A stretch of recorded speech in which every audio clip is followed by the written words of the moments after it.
Welcome everybody to this 3-day meeting on drowning prevention and treatment. My name is Mike Tipton. I'm from the Extreme Environments Laboratory at the University of Portsmouth. I'm a trustee of the Physiological Society and a co-founder of the International Drowning Researchers Alliance. If any of you haven't looked at the Physiological Society website, and all the fantastic information that's on that website, I highly recommend you do that. And the same for the IDRA website. And think about becoming members of those organizations if you have an interest in drowning and drowning prevention.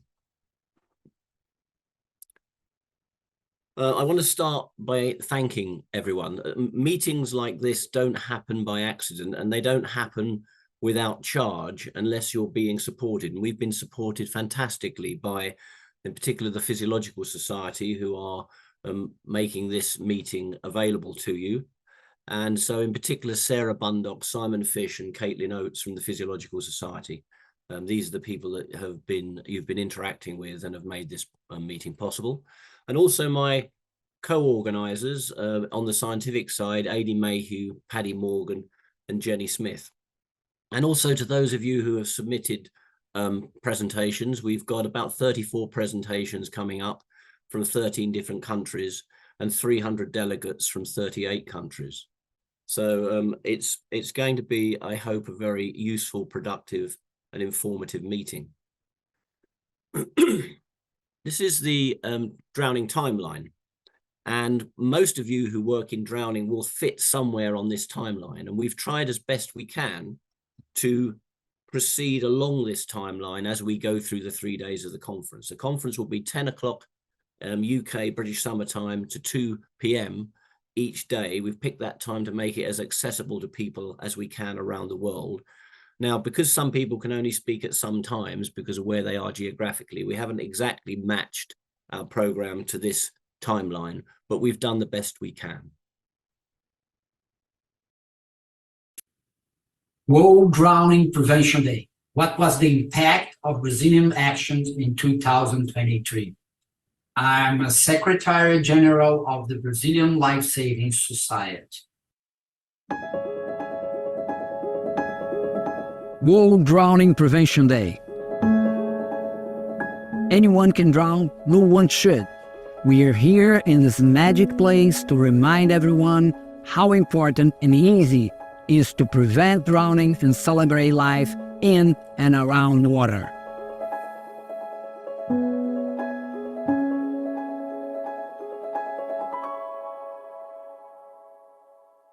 So what is the drowning burden in Brazil? Brazil has a large coast with 8,000 kilometers and one of the highest number of rescue in the world. 16 persons die by drowning every day. Drowning is the first cause of death from 1 to 4 years old, second from 5 to 9, third from 10 to 14, and fourth from 15 to 24 years old. So the young people in Brazil are dying by drowning.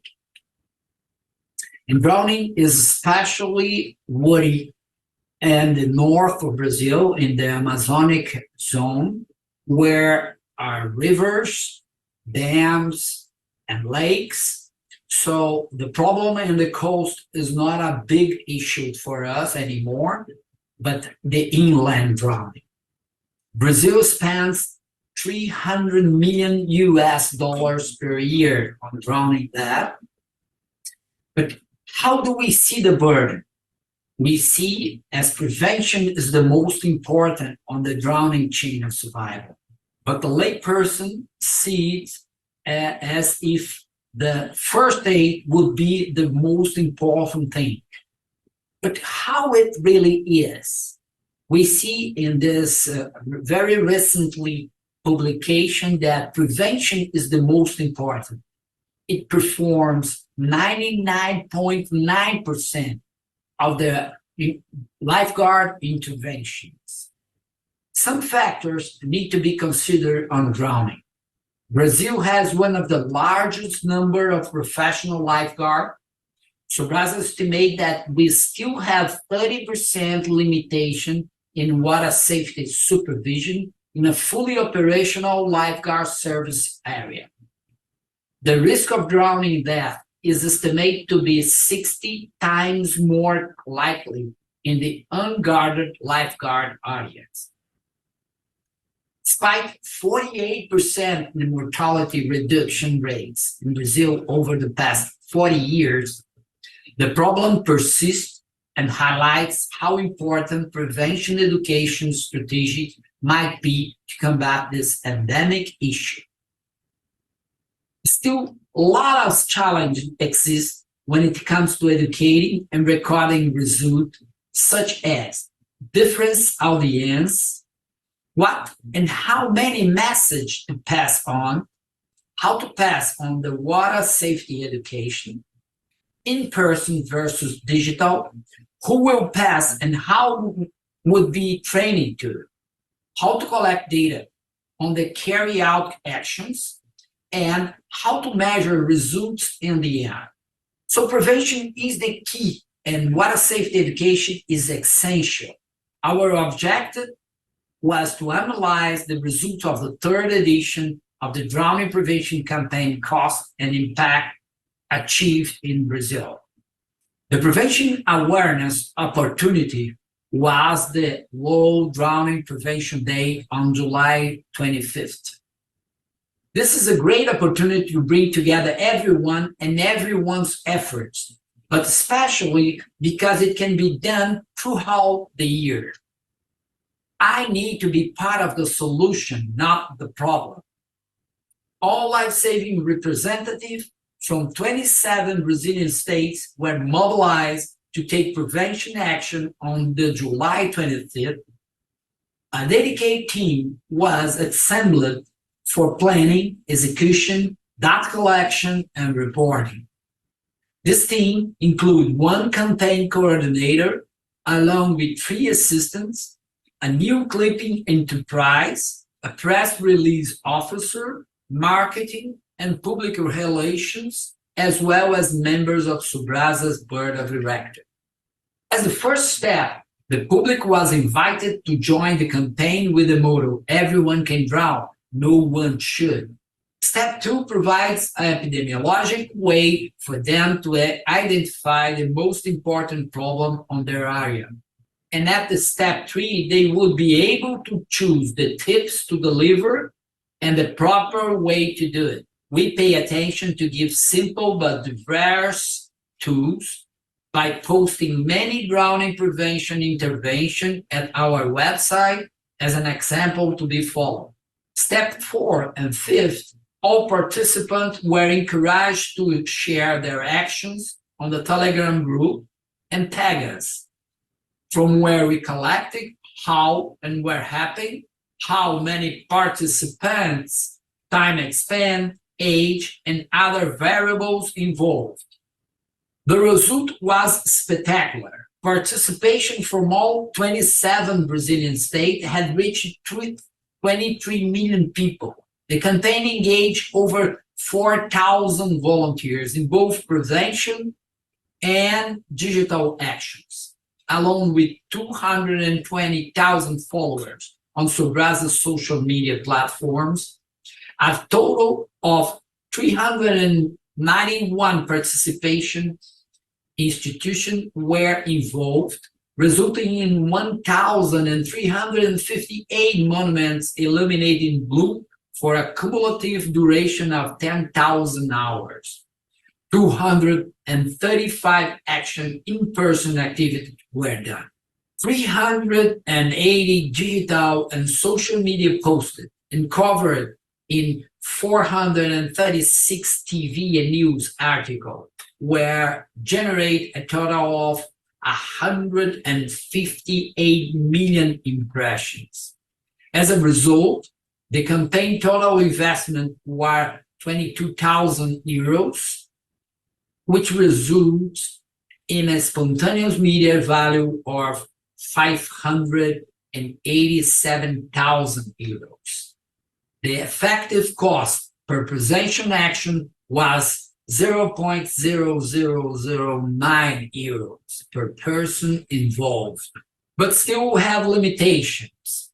We are unable to measure cost of digital actions. We are unable to set the outcome as the effective reduction in non-fatal and fatal occurrence. The majority of the work done was made by 4,000 SOBRASA volunteers, so it needs a lot of people to do similar reproductions. All monuments illuminate in blue were obtained through web networking and political influence. This presentation provides you an insight into how a collaborative alliance of volunteers and professionals dedicated to promoting drowning prevention in water safety campaign can achieve a positive event with limited funding. Still, there are research questions open to discussion. For example, how to reassure scientific evidence base that water safety education is effective to reduce fatal and non-fatal drowning? Or what would be the need of investment to spare one rescue and one death by drowning? So thank you for your time and effort.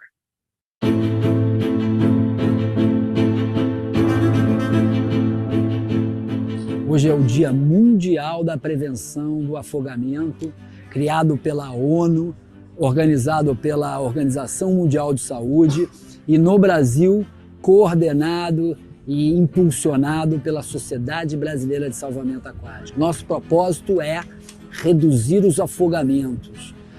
A SOBRASA tem uma missão que é unir o Brasil contra o afogamento. Para isso, a gente pensa em todos os stakeholders que fazem parte da cadeia do problema. A cada região do país, nós temos instituições públicas e privadas, onde a partir de ações conjuntas a gente consegue fazer essas comunidades interagirem com os nossos programas de prevenção. Mas qualquer um pode ser voluntário. Então cabe muito à sociedade, nós mobilizamos academias, centros esportivos, locais específicos, escolas de natação. Então nós procuramos mobilizar as pessoas que estejam de alguma forma envolvidas com o esporte, com a água. Qualquer um pode e deve ser voluntário na nossa causa.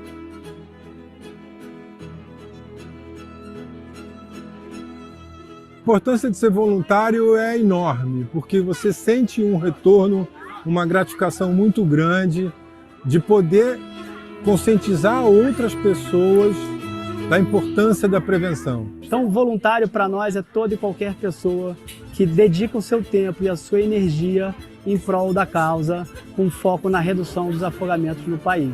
Ser voluntário é a dedicação à causa. E essa dedicação à causa é simples.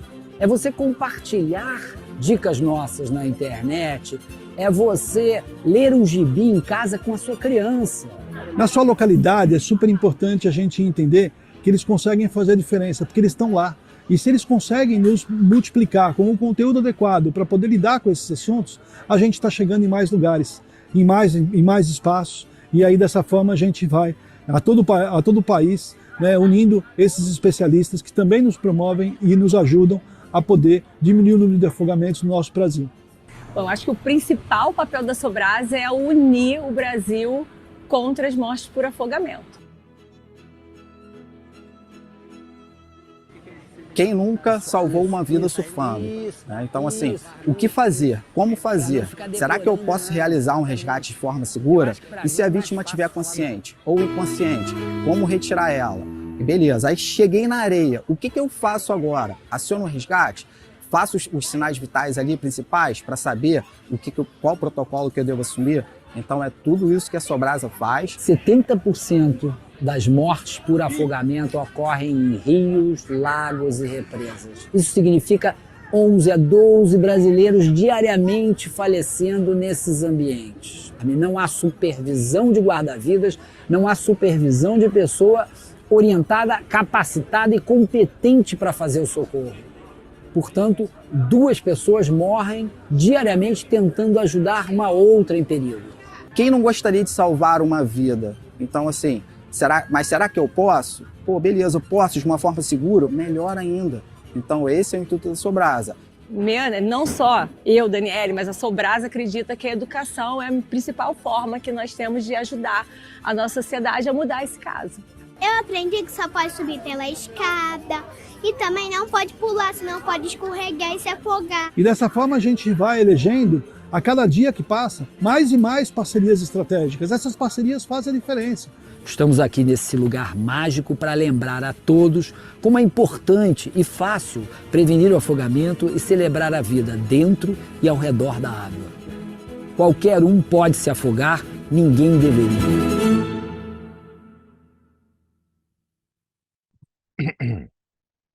Hello. Over the last 40 years, we have made significant progress in understanding droning as a complex phenomenon, allowing us to progress in many aspects of what we call the droning change. Sorry, let's take a moment, please. Okay, droning change. Okay, let me check. What the droning change is, we refer to a series of conditions that can lead to a person being drowned. So,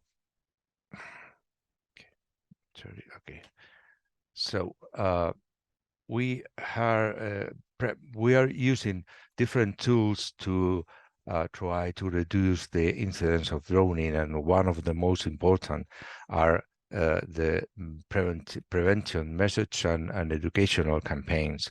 So those are some samples from the World Health Organization, and usually the messages are focused on several well-established and principles that are the basis of the message we are giving to the people.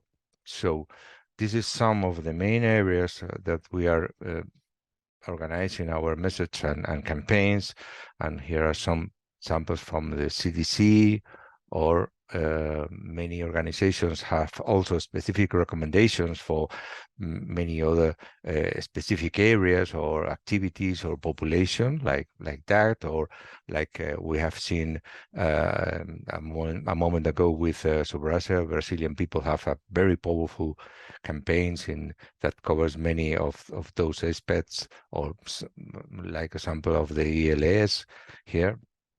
But I think that there are still some open challenge, and one of the most crucial is that has become evident in the last 2 decades, is that we have to obtain reliable data on drowning incidents that cover all its phases. This is very important, as you can see. So we started in 2008 a program in Spain that has been have been systematically collecting data since 2013 through Google Earth searches for Spanish press, and we collect up to 30 data of each incident and each victim involved. So you can here see some of the main figures we have collected along the time, and here are the main figures for fatal drownings in those years. And as you can see, we have not been able to reduce this the trend, and the trend is upwards. So one of the things we have discovered, and is consequent with some findings of the literature findings, are that men are over 80% of the death rate, and only for 25% for women. So the first question that arises: shouldn't men be our main target for our measures, our campaigns? Let me see what we can do with our data, and obviously with some of the data that you are collecting for sure in your organization and in your countries. Here are the incident death ratio according to the main cause of the incident that we have collected. As you can see, there are some difference between men and women. The pattern is not the same, although some of the main causes are the same, are always almost the same, but you can see that the men has more ratios and suicides, lack of supervision, although this specific causes refers mainly to children, but and other things related with behavior, like over self-confidence, and another question related with the water environment, like recurrent or storm, floodings, and so on. And if we can see the woman difference, well, this is the main figures. I don't want to stop too much here. I think that this is easy to understand.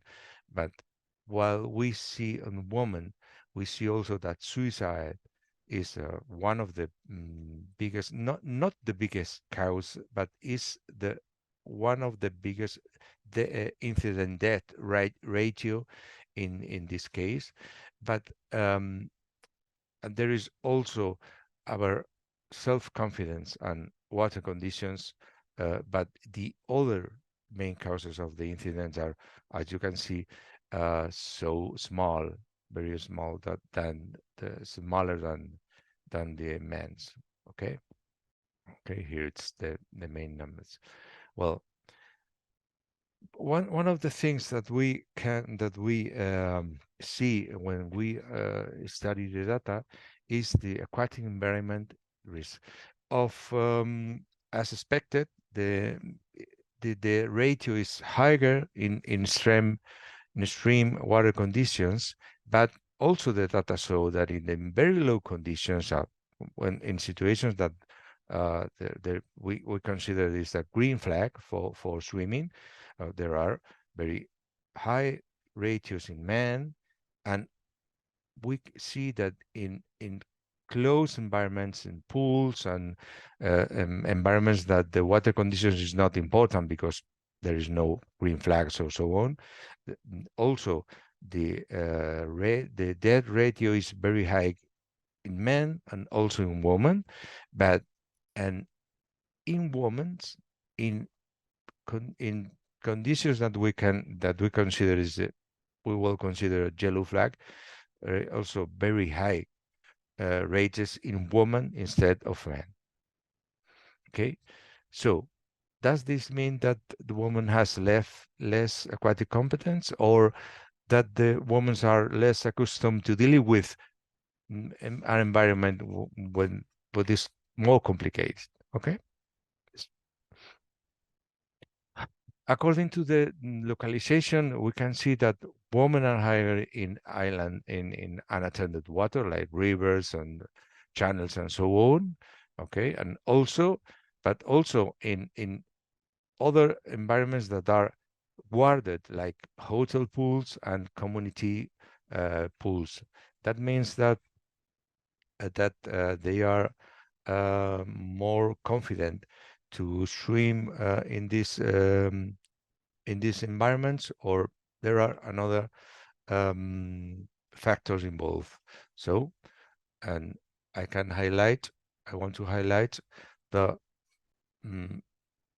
localizations that are not guarded against that are guarded. So the pattern here, I think, is clear. There are more ratio in the unguarded localizations. So if we take a deep look for people over 65, according to the localization, we can see that also women are higher ratios in inland waters, in rivers and so on, but men are higher in reservoirs and in water transport system like channels, ponds, and so on.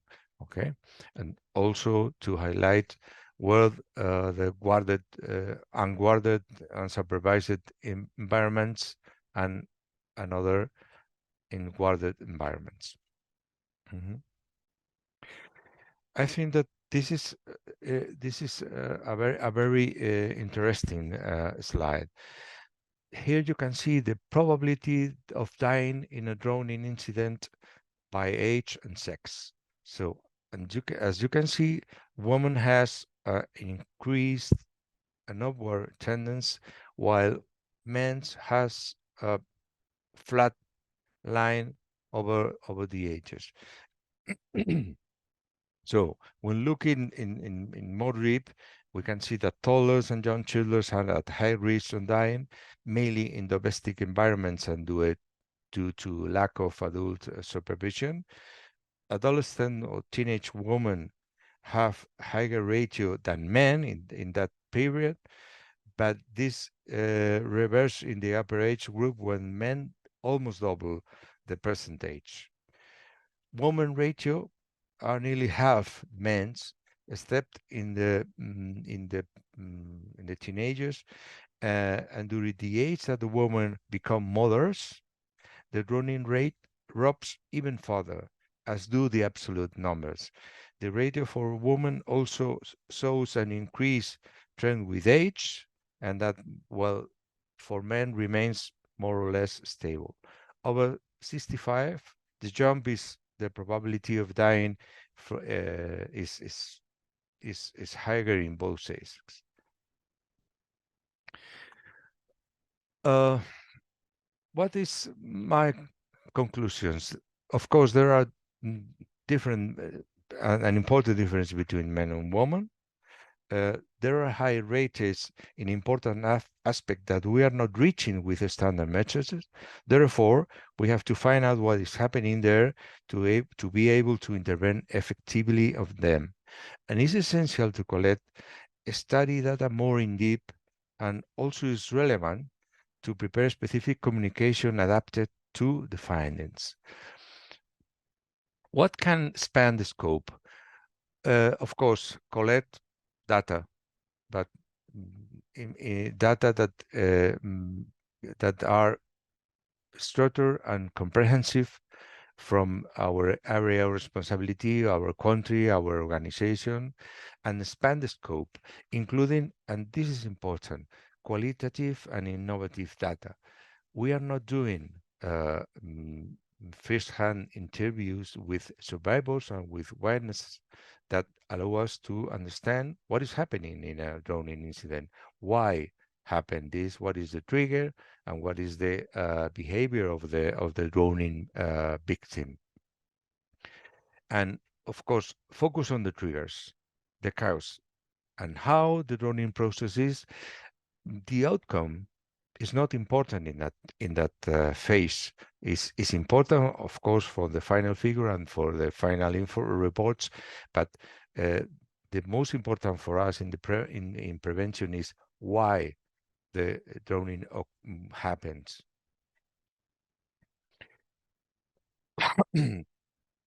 Of course, with the data we can code the patterns. We can find the patterns and prepare a target message for each pattern we discover here. And of course, if we can find the factors that are most important, we can do intervention and warn the people to avoid them and reduce its risk when in water. Trying to address in the question that about men. Of course, men is important for us in the prevention, but we should not use a broad brush and say we have to address men. Instead, we have to look deeper in the specific factors that make the men has higher rates. Okay, behavior. They do higher water activity. They of course are higher risk-taking behaviors and so on, and try to address these factors and try to intervene about these factors and also in the specific age group and activity groups. Women women has lower drowning rates, and I think that this should be highlighted because it's a positive behavior that we have to improve, we have to boost, and we have to reinforce the attitude of women that are more focused in self-protection and in solidarity and protect the others instead of challenge attitude or challenge behaviors. And I think that this is important to say that we have to encourage women that they have to improve their water competence, not only in the swimming competence, but the swimming competence in complicated environments, in environments that are not accustomed to use. We have a lot of people in Spain and also in other countries, but in Spain, we have a lot of elderly people that goes to the sea and go to the beach, and they are inland people. They are not used to deal with rip currents, with this with the sea environment and so on, and they have to train themselves to be able to deal with this particular environment. And the final reflection.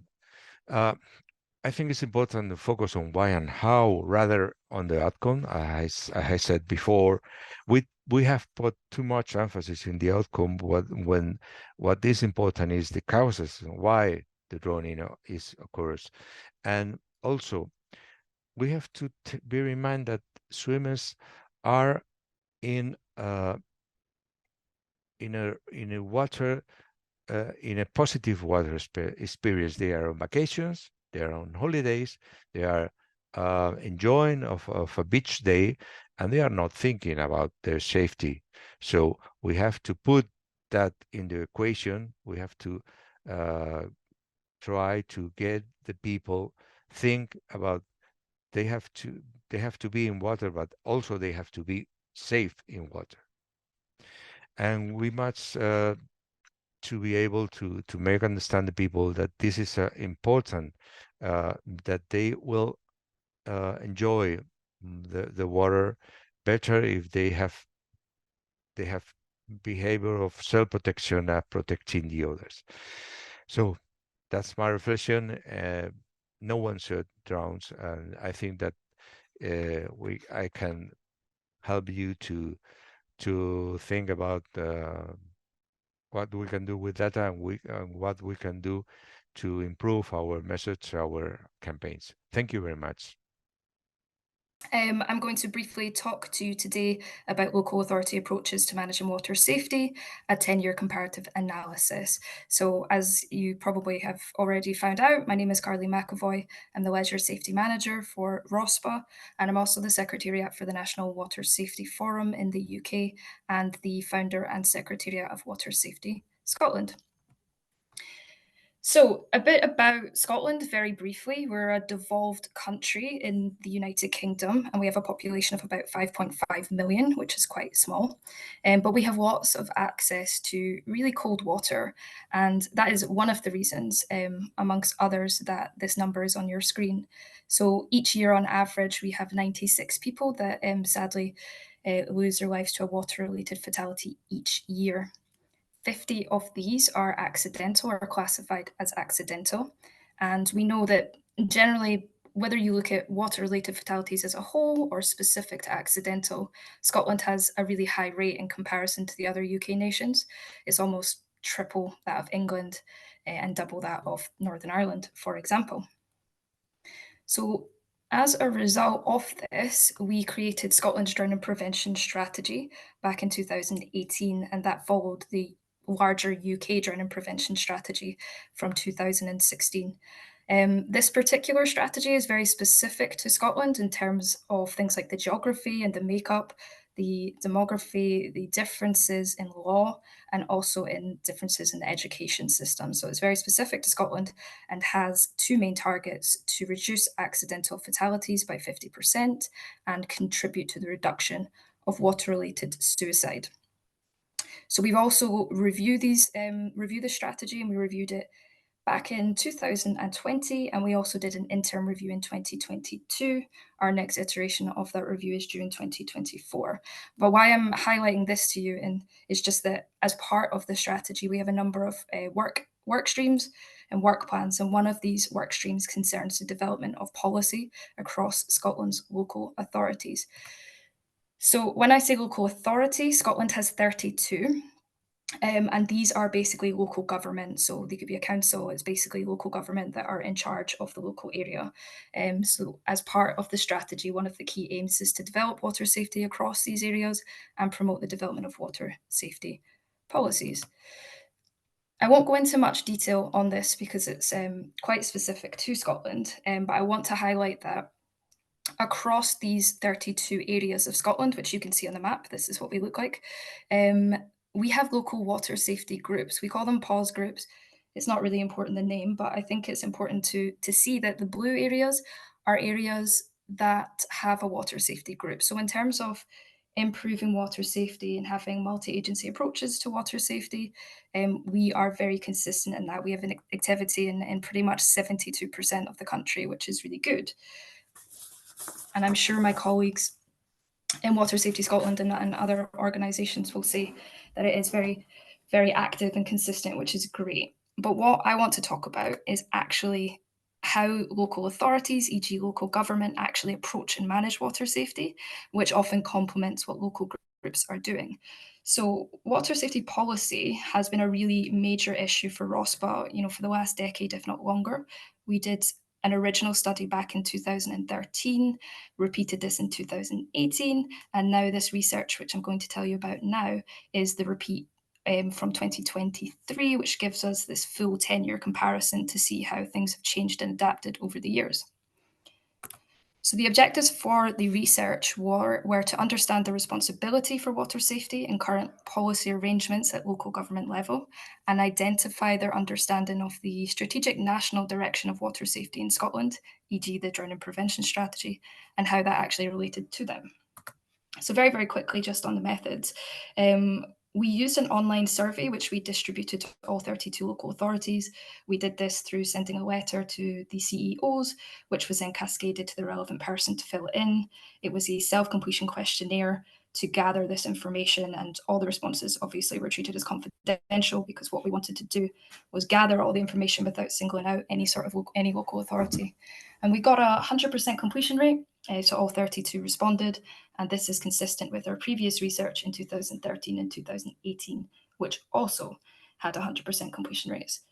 In terms of the analysis, this was all done in Microsoft Excel, and any open-ended questions we thematically analysed and categorised. So I can't go into all the results, and I really do suggest, if you're interested, to please read the report, but I want to go through some of the top 5 measures that we looked at, which gives really good insight into how things have changed. So firstly, we were really interested in how local government were basically ranking the importance of water safety in comparison to all their other demands. And you'll see on the screen that pretty much 91% of them had responded positively to this, with the majority of them seeing 53% here, that it was very important to them. And this is great. It's a real increase since previous research. It's a 22% increase, in fact, since the 2013 research, and a 16% increase since our research in 2018. So on the whole, we can see that the importance of water safety has increased in local authorities over the past decade. The second measure, we were asking about leadership and ownership, and we were interested in who in the local authority was owning water safety. So you can see here just under 70% said that there was a department or a lead responsible specifically for water safety in government. And again, these results are very encouraging. The original 2013 research found that only 44% had this, and the 2018 showed 47%. So again, we're seeing increases in leadership and ownership, which is very encouraging. Third measure looked at corporate policy, and we were really interested in, does the local government have a policy specific to water safety? You can see here that 25% of them said that they did. Now, this is very interesting because this is actually a drop since the original research in 2013, which had found that actually 44% had a water safety policy, and similar results in 2018. which actually shows us that water safety policies and commitment at local government has actually decreased over the last 10 years. Now, we don't actually know why this is because we didn't ask this question, because we didn't expect it. So I won't say much more on that, but I do probably have some opinions. The fourth measure, which I want to highlight, was about interagency and partnership working. So interagency was really strong. 100% of respondents worked with their local groups or agencies, and 88% were members of their local PAWS groups. So local authority were working very, very well and very strong with agencies, search and rescue, and third sector charities, etc. And finally, we were interested in the strategic direction.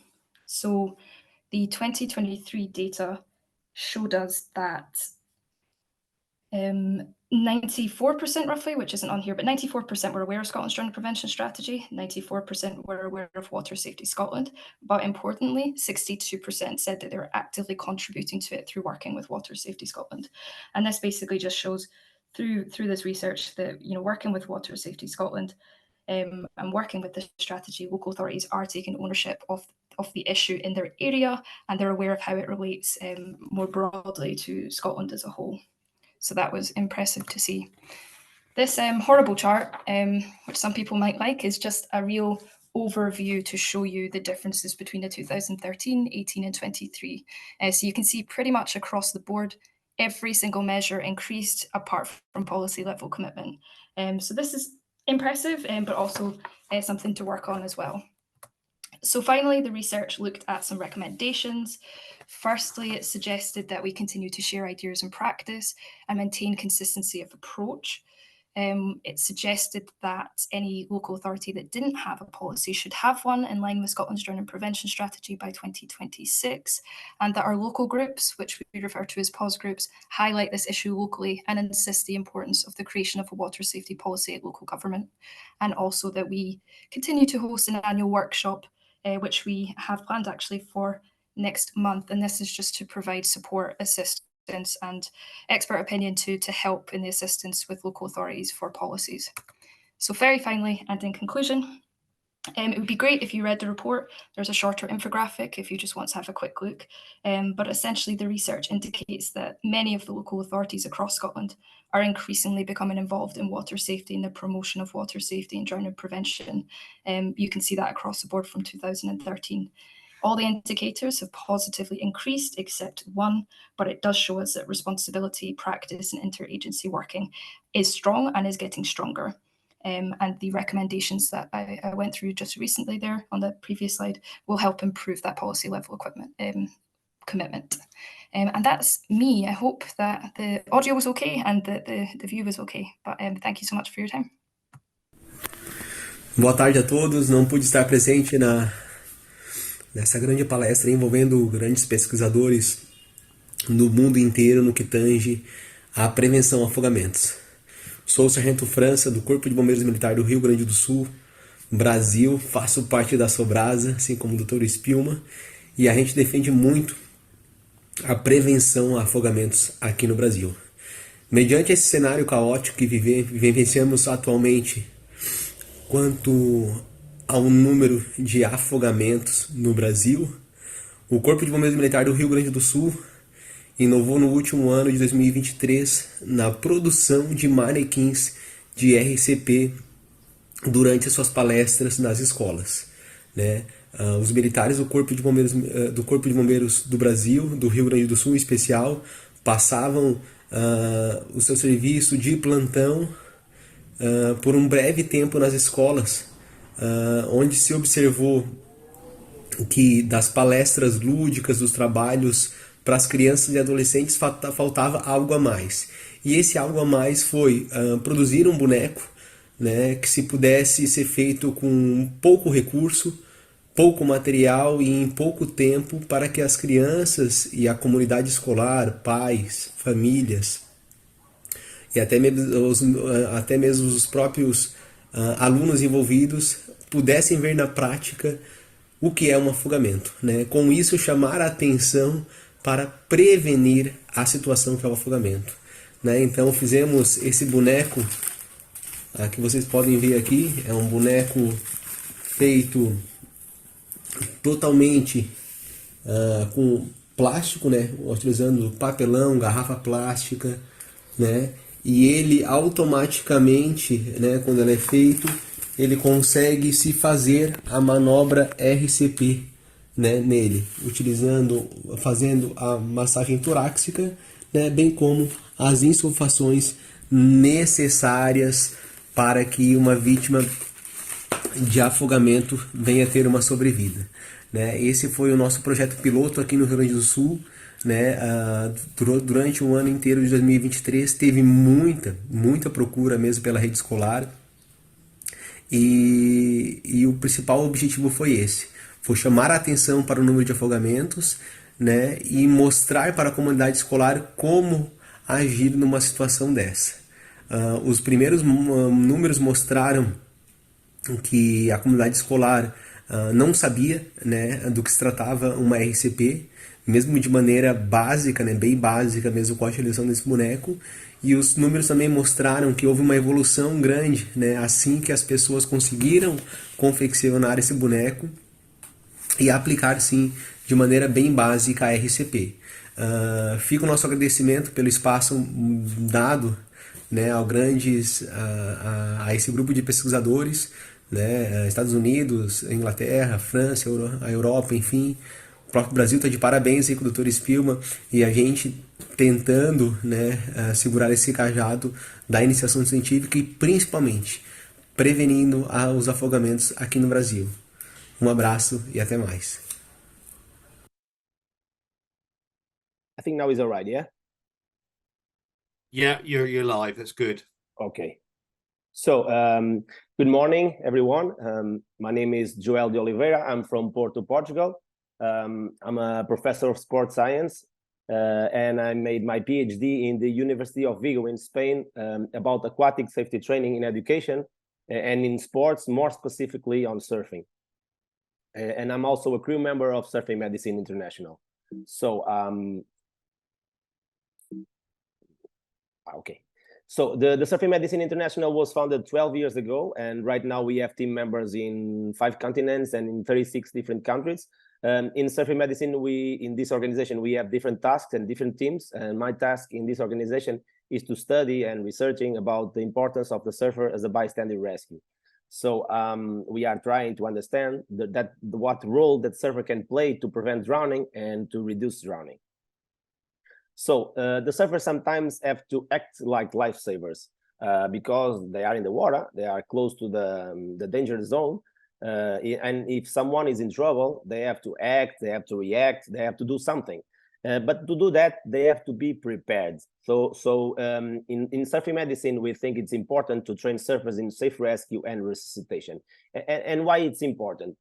First, because their own interest, because it's important to the surfer to be ready to all type of situations, because when the things go bad, for example, if the victim is unconscious and the implementation of cardiopulmonary resuscitation maneuvers is vital, if the rescuer doesn't have the essential knowledge in rescue and resuscitation maneuvers, the outcome for the victim could be very bad, very negative.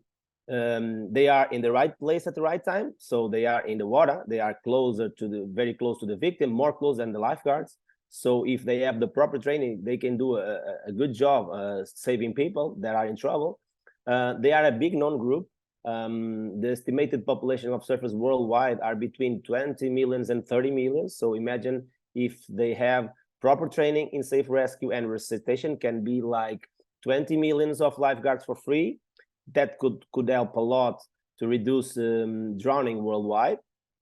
And because they are good, they have experience in the sea, they normally know well the beach where they usually surf. They are normally competent swimmers. They know very well the rip currents. They use that to get through the waves. They have a flotation device, the surfboard.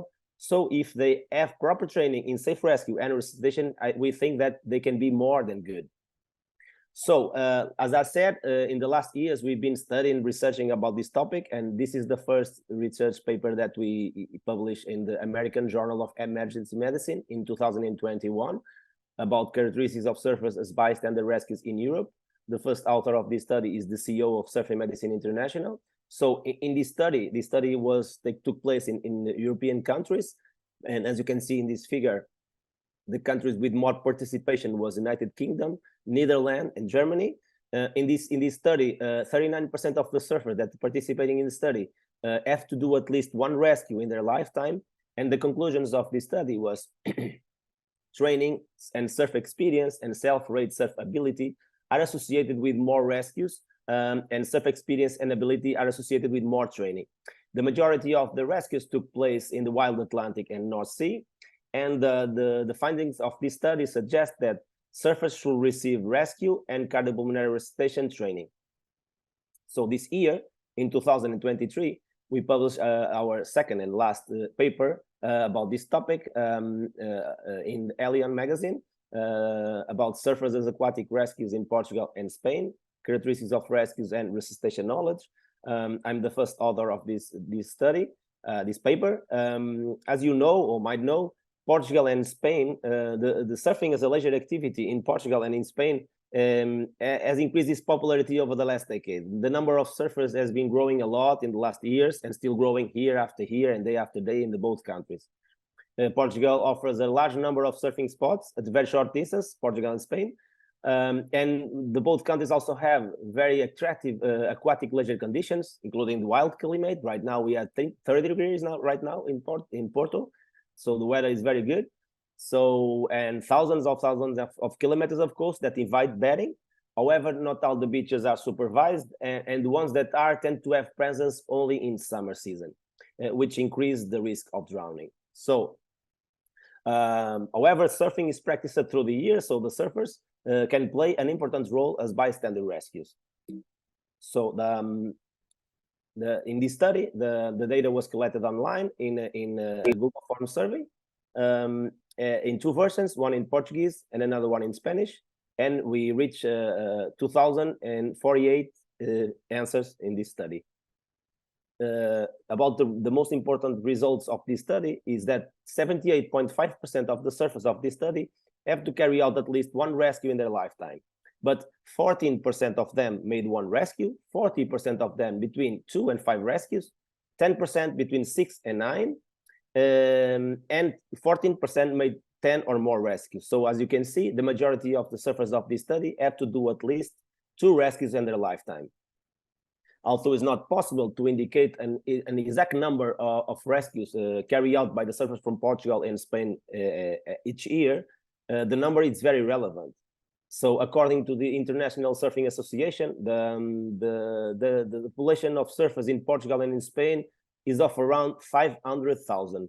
So if we made an hypothetical and a conservative example, and based on the results of this study, if 80% of the surfers from Portugal and Spain have to do at least one rescue in the last 25 years, this would amount to 16,000 rescues per year. So the number is very, very relevant. We also found a significant relationship between the number of rescues carried out and the years of surfing experience, indicating that the number of rescues increased as the years of surfing experience also increased. We also found a significant relationship between the self-perception of surfing level and the rescues carried out. The more level the surfer had, the more likely they were to have participate in a rescue. As you can see in this figure, this study was very representative. There are rescues in all regions of Portugal and Spain where there is coastline, including Canary Islands, Balearic Islands, Azores, and Madeira.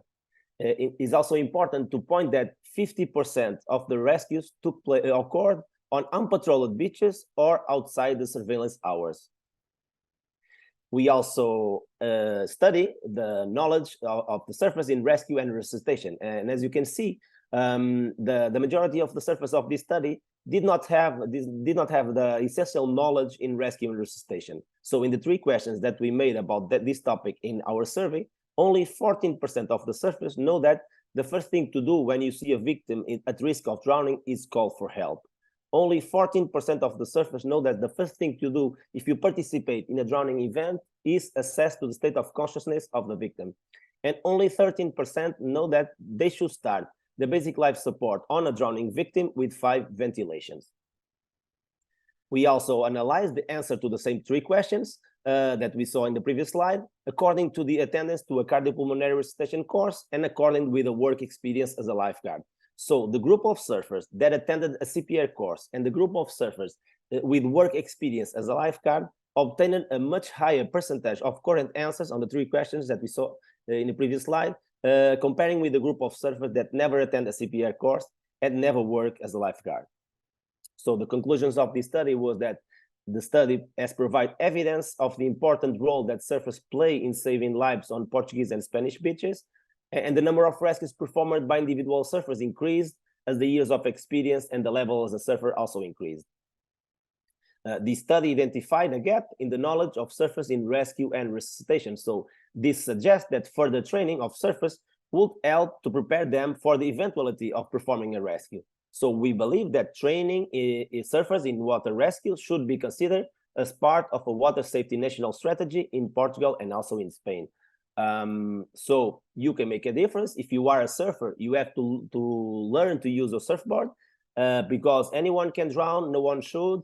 And in surfer medicine, we are trying to reach our goal. It's 0 drowning. So thank you for your attention. And if you have any questions, let me know.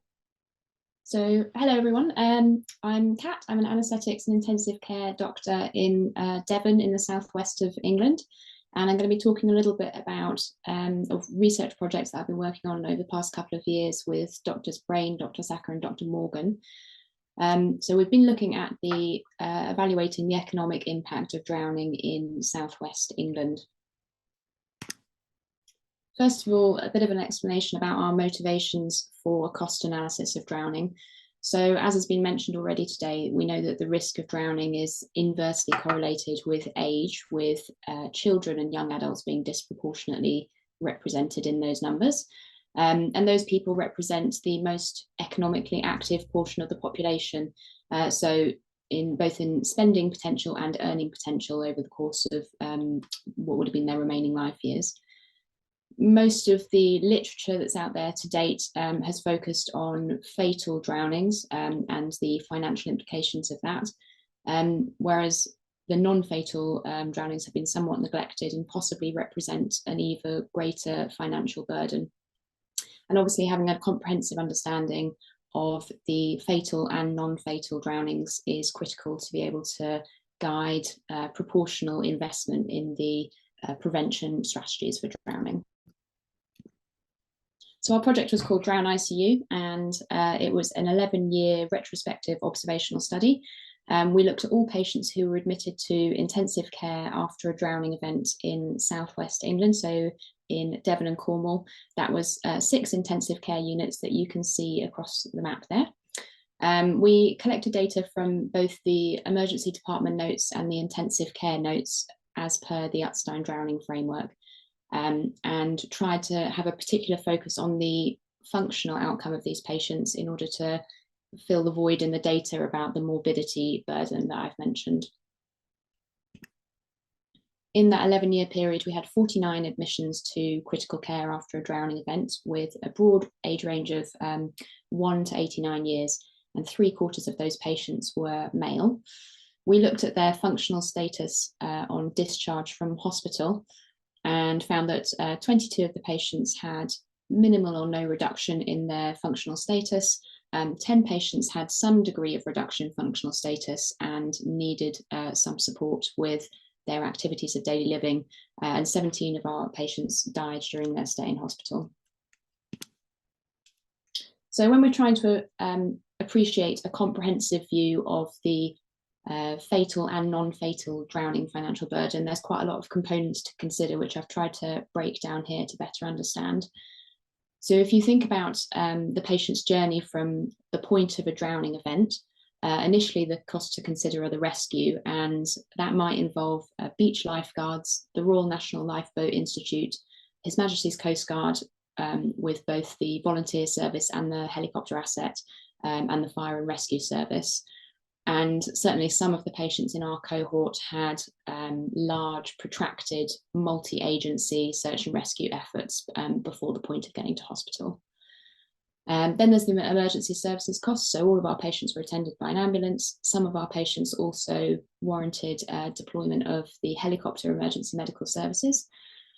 Once they got to hospital, we considered their emergency department attendance, their intensive care admission, and then the cost of being on a general hospital bed after that. Thinking about the fatal drownings, so in terms of quantifying the cost of that loss of life, we've used a tool called the value of a statistical life year that I'll go on to elaborate a bit more about in a moment, but essentially sums up the loss of productivity loss of the remaining years that person would have had. With our non-fatal drownings, we've considered productivity loss and also ongoing care needs, so a lifetime of medical care needs that would have incurred.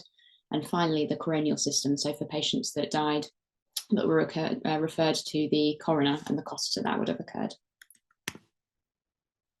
With our pre-hospital costs, I think this was the area where we were somewhat limited by the retrospective nature of our study. We were using the emergency department notes to paint a picture of what the rescue effort had looked like pre-hospitally. And from what was mentioned, we found, these were the numbers that we found, but certainly it's possible that there were other agencies involved that weren't mentioned in the ED notes. So that's a bit of a limitation. All of our patients had an ambulance call out, which is about £300 a time. 5 of those patients needed a helicopter emergency medical service involvement. 4 of our patients had mention of the Coast Guard helicopter being deployed, and 2 of our patients had involvement from the RNLI, the Royal National Lifeboat Institute. So that came to a total of 51,716. That's certainly a conservative estimate, I would say, and there's a significant possibility that more services were involved that weren't included there. And also what's described here is for the basic services. So for example, with the helicopter emergency medical services being called out, that's a cost of simply arriving at the patient, transporting them to hospital. If they were critically unwell and needed pre-hospital interventions such as pre-hospital emergency anaesthesia and intubation and other organ support, that would incur additional cost on top of that. The average length of stay for our patients was 8.8 days. So again, we've made a conservative estimate that they spent 1 day in ICU, followed by subsequent 8 days in a general medical bed. And all of our patients had an EED attendance, which brings us to a total of £317,000 for the in-hospital medical costs. And I just wanted to give a quick explanation of the value of a statistical life year, which is this tool we've used in our fatal drowning calculations. So essentially, this is an estimation of that society gives to the value of an average human life year. And although it's a little bit controversial to give a monetary value to human life, it is a tool that's widely used in government and in policy making to allow efficient allocation of finite resources in terms of disease prevention. So in the UK, the current value of a statistical life year is £60,000 as per His Majesty's Treasury, but obviously that varies country to country. But £60,000 is the figure that I've used in my calculations. So looking at our fatal drownings, as I said, as I've split this into male and female, as obviously the life expectancy for men and women is different. 3/4 of our patients were male, and a third of those died in hospital. The average number of life years lost for each of those male patients was 38.7 years. And using the value of a statistical life year of £60,000, that gives us a total of 27.9 million for the cost of all those male lives lost in our study. Repeating that for women, so of the female patients, 5 of those died in hospital with an average loss of life years of 34.2, which gives a total of £10.3 million. Looking at the non-fatal drowning, so this is a little bit more complicated to calculate, and we were limited here by our lack of long-term follow-up data in terms of neurological outcome, and that's necessitated making a couple of conservative assumptions. So when patients were discharged from hospital, we looked at the functional outcome of those survivors and categorised them as either being discharged with no reduction in function and not needing any support with their activities of daily living, needing minor support with some activities of daily living, or those with significant reduction in their functional outcome, and who needed total support with all of their activities of daily living. We wanted to try and capture those people who had disability as a result of drowning that meant they were not going to be able to work again, so wouldn't be able to contribute economically to society in that way, and who would require long-term medical care for the rest of their lives. In order to do that, we only use patients that fell into that final category, who were discharged from hospital with total dependence for all of their activities of daily living. Obviously, it's very difficult for us to predict what their trajectory would have been in terms of further improvement after discharge from hospital. So only 3 patients met that criteria and fell into the final category, with an average number of healthy life years lost of 44.6. I've used an estimate of £4,000 a month to be in a nursing or care home or have a live-in carer, which means that for those 3 patients, it comes in at a cost of £6.4 million for the lifetime medical care. What I haven't mentioned here is any loss of productivity of those patients in terms of not being able to work again. So to talk about the limitations of our study, so I've mentioned the first 4 points already. In addition to that, there were a couple of unmeasurable factors that we haven't been able to capture here. As an example, one of the ones that comes to mind is there's a lot of those care hours that would be delivered to the patients who had a non-fatal drowning event would be delivered by a spouse or family member, and that might mean that they in turn have to reduce their working hours or can't work. So that's something that we've not been able to capture in this data. In our data set, we've included intentional drowning events, so suicide attempts, and I know that those have been excluded from other similar analyses, as drowning normally falls under the umbrella of accidental injury or non-intentional injury. So that does slightly limit comparisons that could be drawn with those studies. And finally, probably the most importantly, we've only included the drowning victims who were admitted to intensive care, as that was our sort of point of recruitment. So anybody who was well enough to be discharged either from scene or from the emergency department or never needed to come to ITU, or equally any patients who died on scene or in ED, we haven't captured that here. So in conclusion, it comes as no surprise that from the study, drowning does represent a huge financial burden to society, and in our study, all of those figures combined come to 44.9 million just in that 11-year period in southwest England. The cost of managing the acute drowning event in terms of their hospital management and their rescue pales in significance to the long-term costs of the loss of productivity from that person, and in non-fatal drowning, the cost of long-term medical care. And this obviously just covered a short period of time in our corner of the UK, and that large scale studies are required so that we can have a proper comprehensive view of the national drowning burden. That's all. Thank you. Good day to everybody all around the world. Thank you for attending this recorded message about drowning and climate change. My name is Joost Bierens. I'm from the Netherlands. I retired from my clinical tasks, but still are active in the field of drowning. Skip now my video, and we'll just focus on the slides for the rest of this presentation. The presentation has been based on a conference that was taking place in Ireland and Watersford last year. The conference in itself organized by John Connolly and the International Drowning Researchers Alliance decided that it might be good to have a meeting on the effects of drowning, of climate change on drowning. We were very happy that also there was another article already by Sendel about this issue that was very, very helpful. And in this presentation, on behalf of the IDRA, I'll give a brief summary of our findings. moment there is a publication in progress on the issue, and once this one is ready, you can read much more about this very interesting topic. So it's very important to realize that drowning and climate change are actually both community problems which affect the same populations, which means the poor, the uninformed, and those who are badly prepared.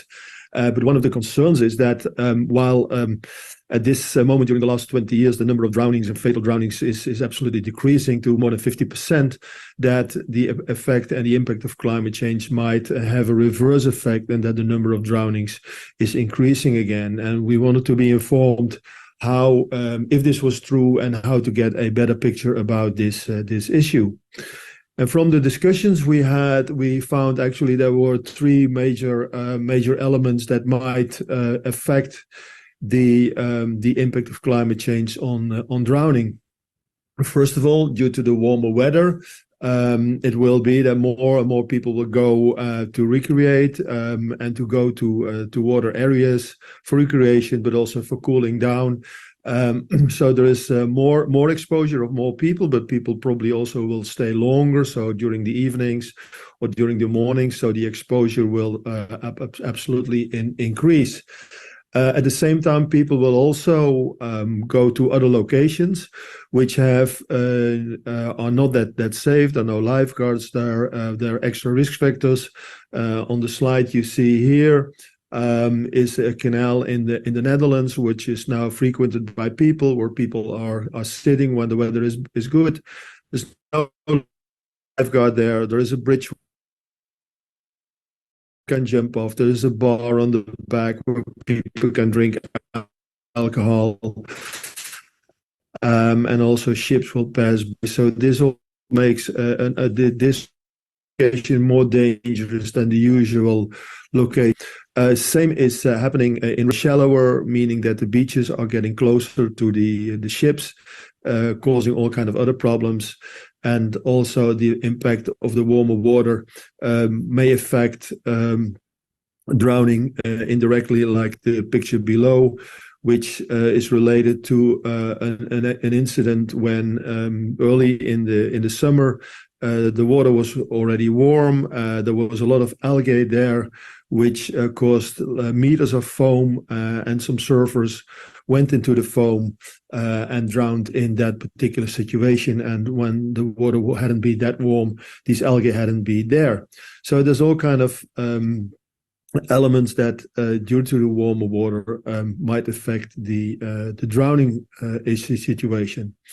Another element is the rise of the sea level that we're all aware of. There's a massive amount of people living in areas that actually can be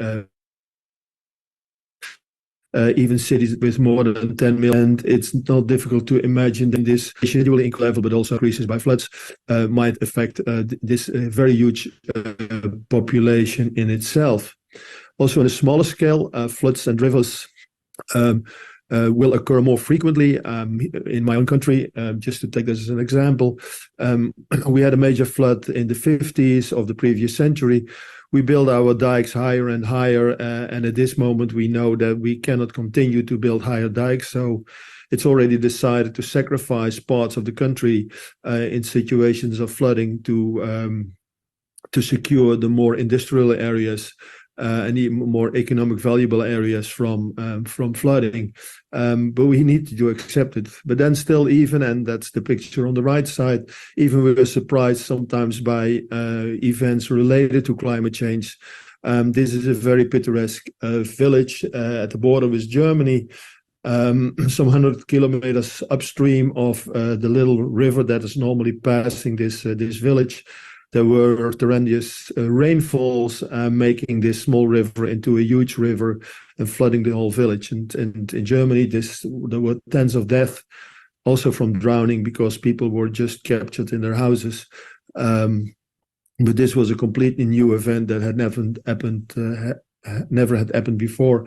But of course, this type of situations will also occur in the rest of the world. There will be more floods, and this is a really important issue to be considered. Then there is also the problem of migration, people traveling from one country to another country.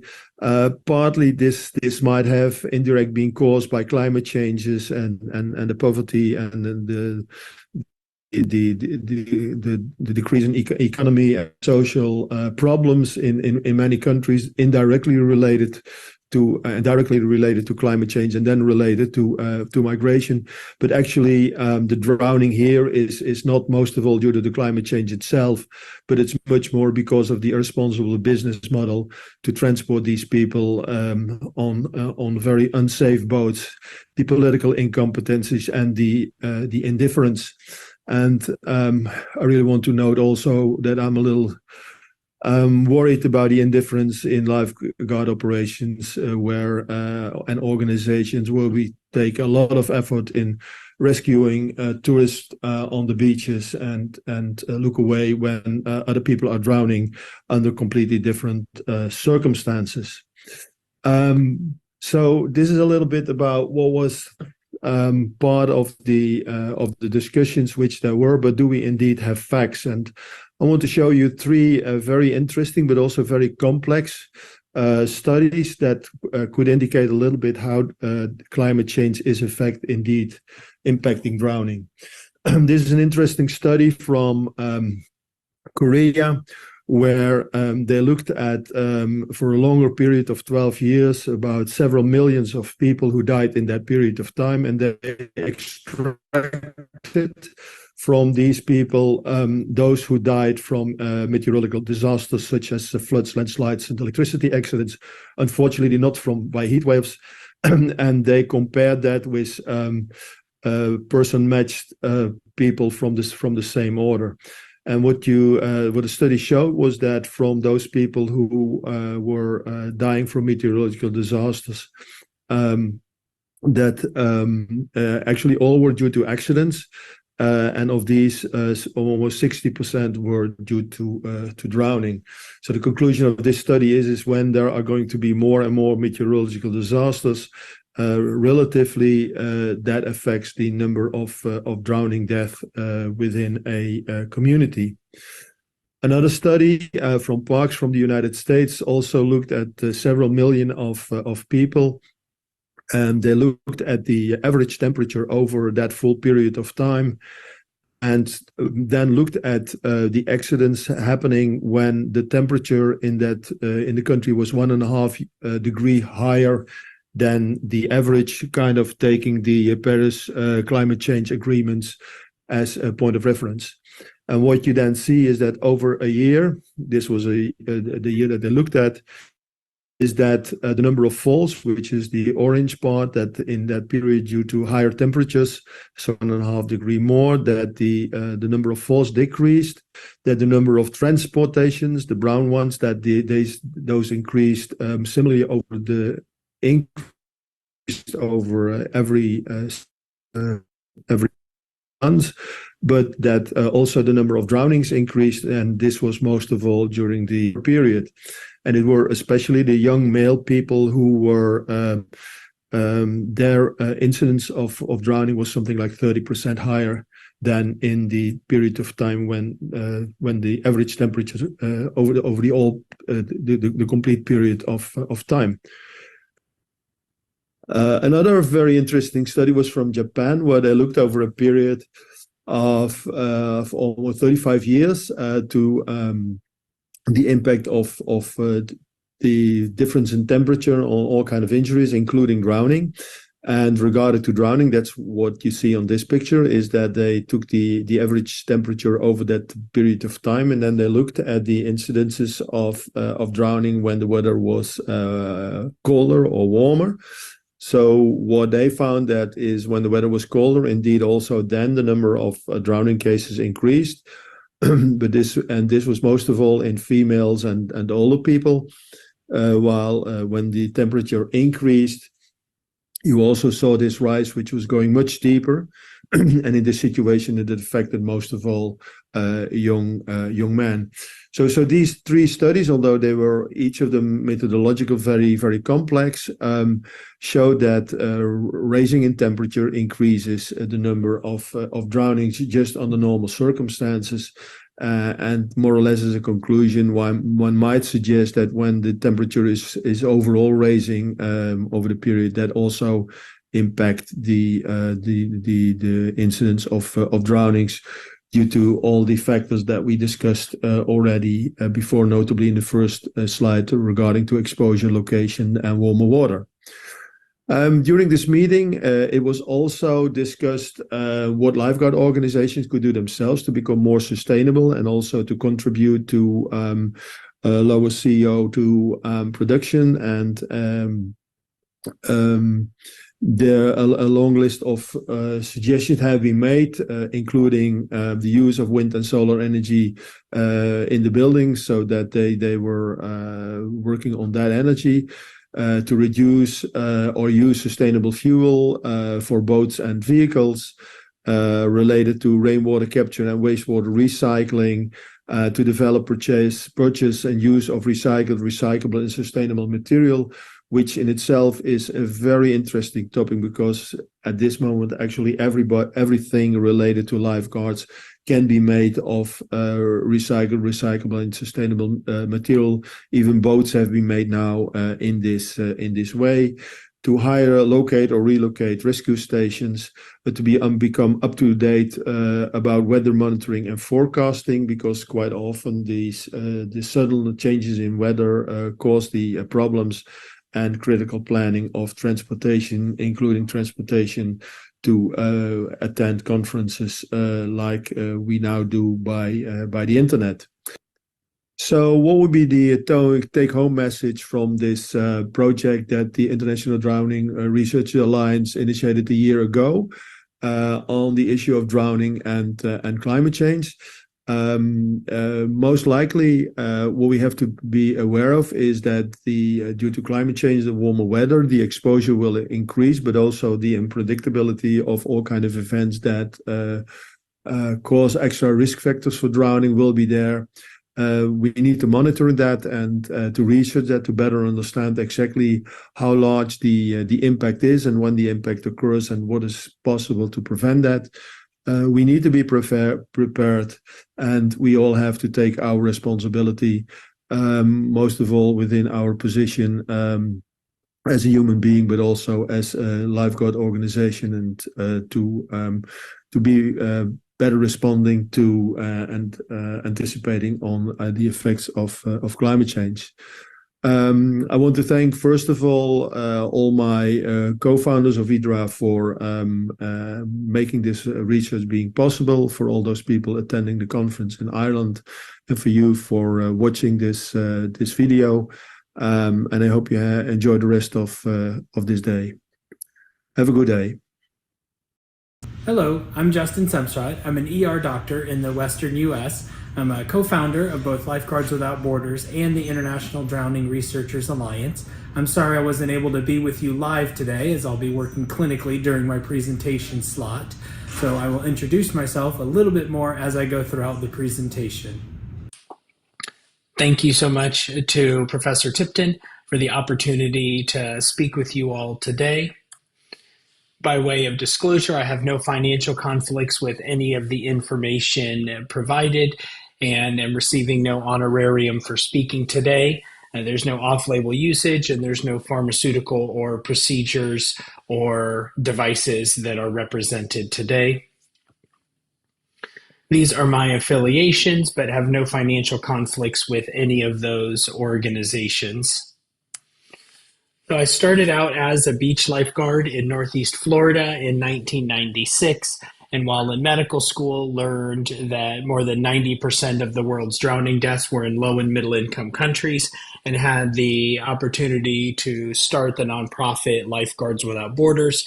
And we get to do a lot of development work and work with a lot of organizations around the world, as well as stay active in the academic publishing space. As many of the speakers have already mentioned, this is kind of the doom and gloom portion of the presentation, but climate change really is the defining issue of our time. Every day we fail to act is a day that we step closer towards a fate that none of us wants, a fate that will resonate through generations, and the damage done to humankind and life on Earth, as quoted from the UN Secretary General. Really, the simplest way that I understand kind of how we got to where we are today is just in population control. There's a fixed amount of resources in this petri dish we call Earth, and as soon as we double and divide our population to the point where there are no more resources to consume, then there is a breaking point. And it took the dawn of civilization to about 1820 before we reached our first billion in population, and we didn't double that number until the 1940s. And now, as you can see, we are on that exponential increase in that curve, with the most recent doubling of population from 3 to 6 billion in just 50 years. Commensurate with that growth in population is energy consumption, again, on that exponential increase right now. And we see that oil, coal, natural gas, and non-renewable sources still represent a significant portion of that energy consumption.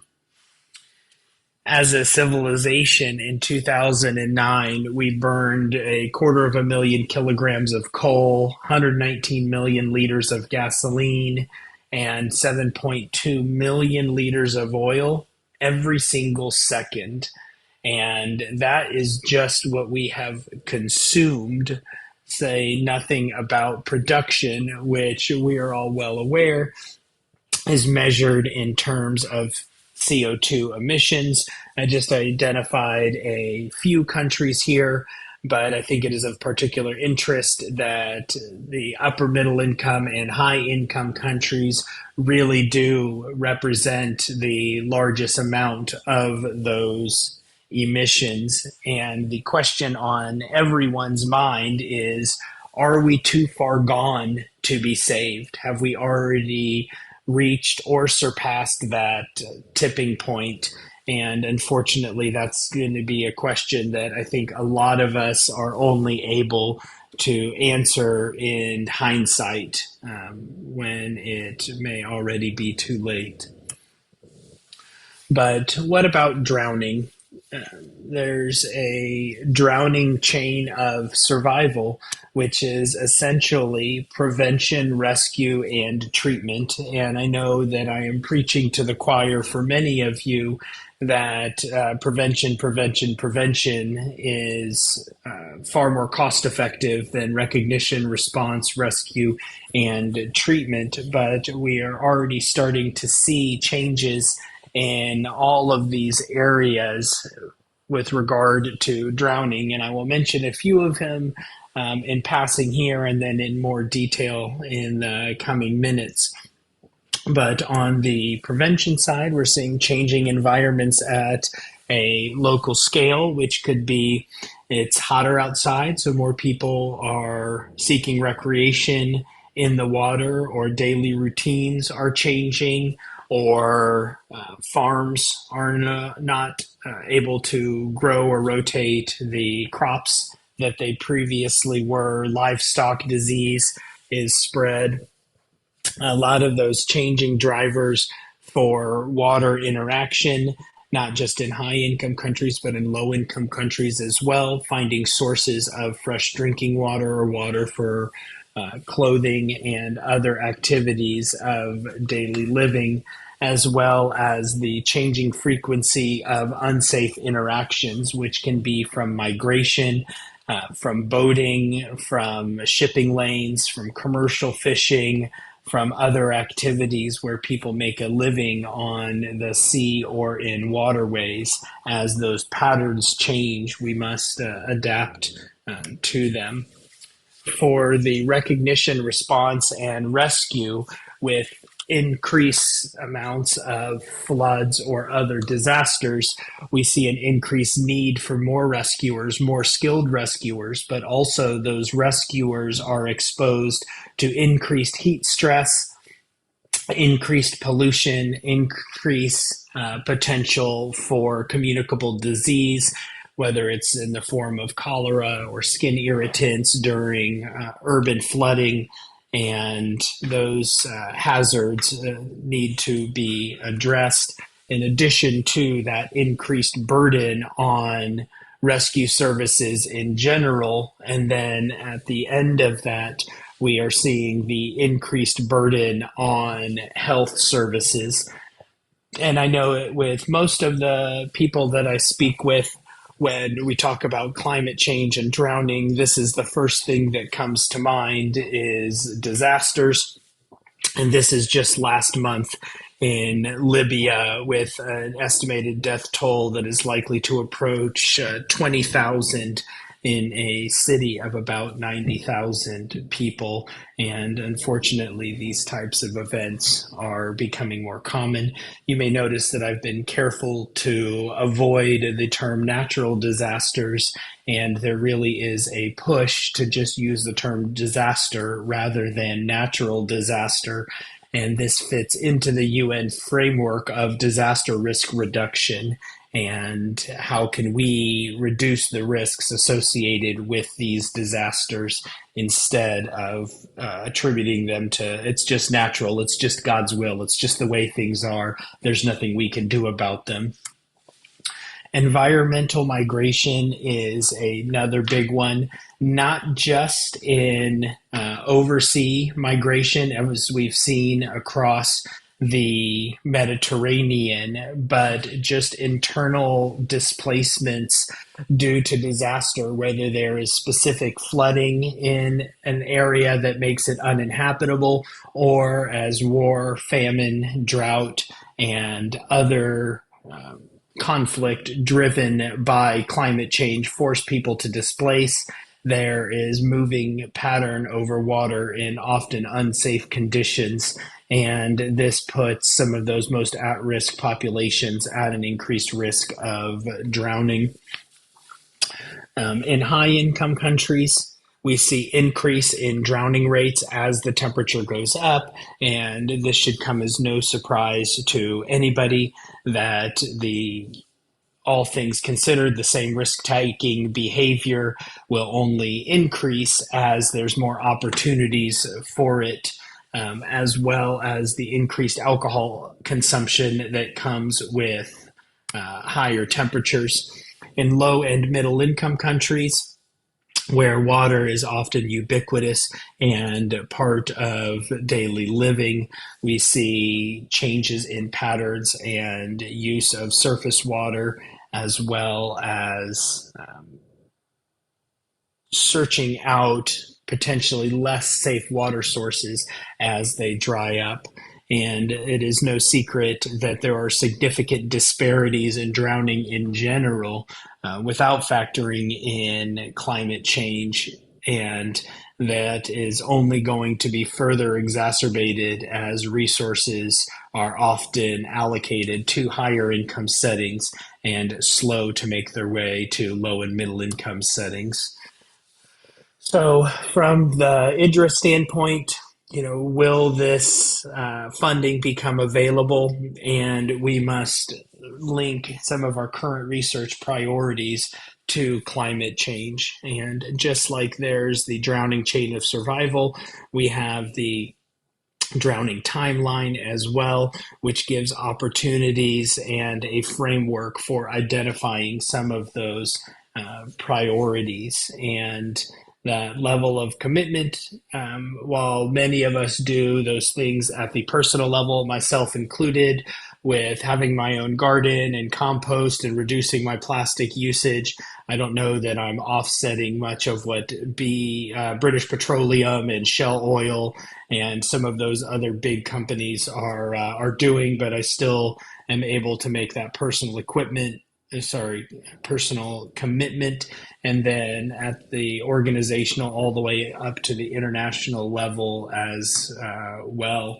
And from a research priority perspective, it's really identifying some of these risk groups and identifying some of those unknowns that that will see behavior change in ways that we couldn't anticipate.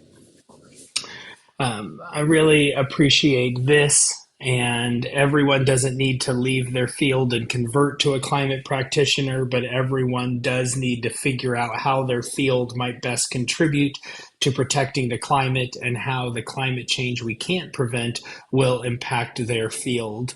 And we're seeing that in aquatics, we're seeing that in resuscitation, we're seeing that in rescue, and trying to find ways that we can better intervene.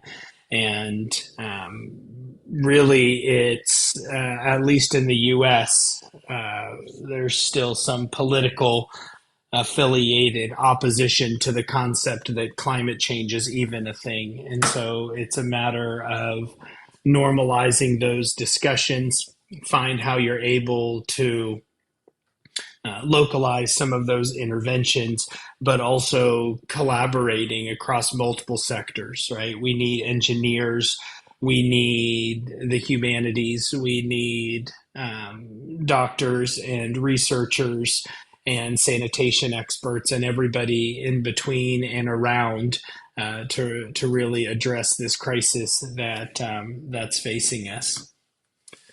So I just wanted to say a big thank you to Professor Tipton, Dr. Bierens, Dr. Sindall with the RNLI, who I relied heavily upon for much of my content, as well as the remainder of the IDRA team.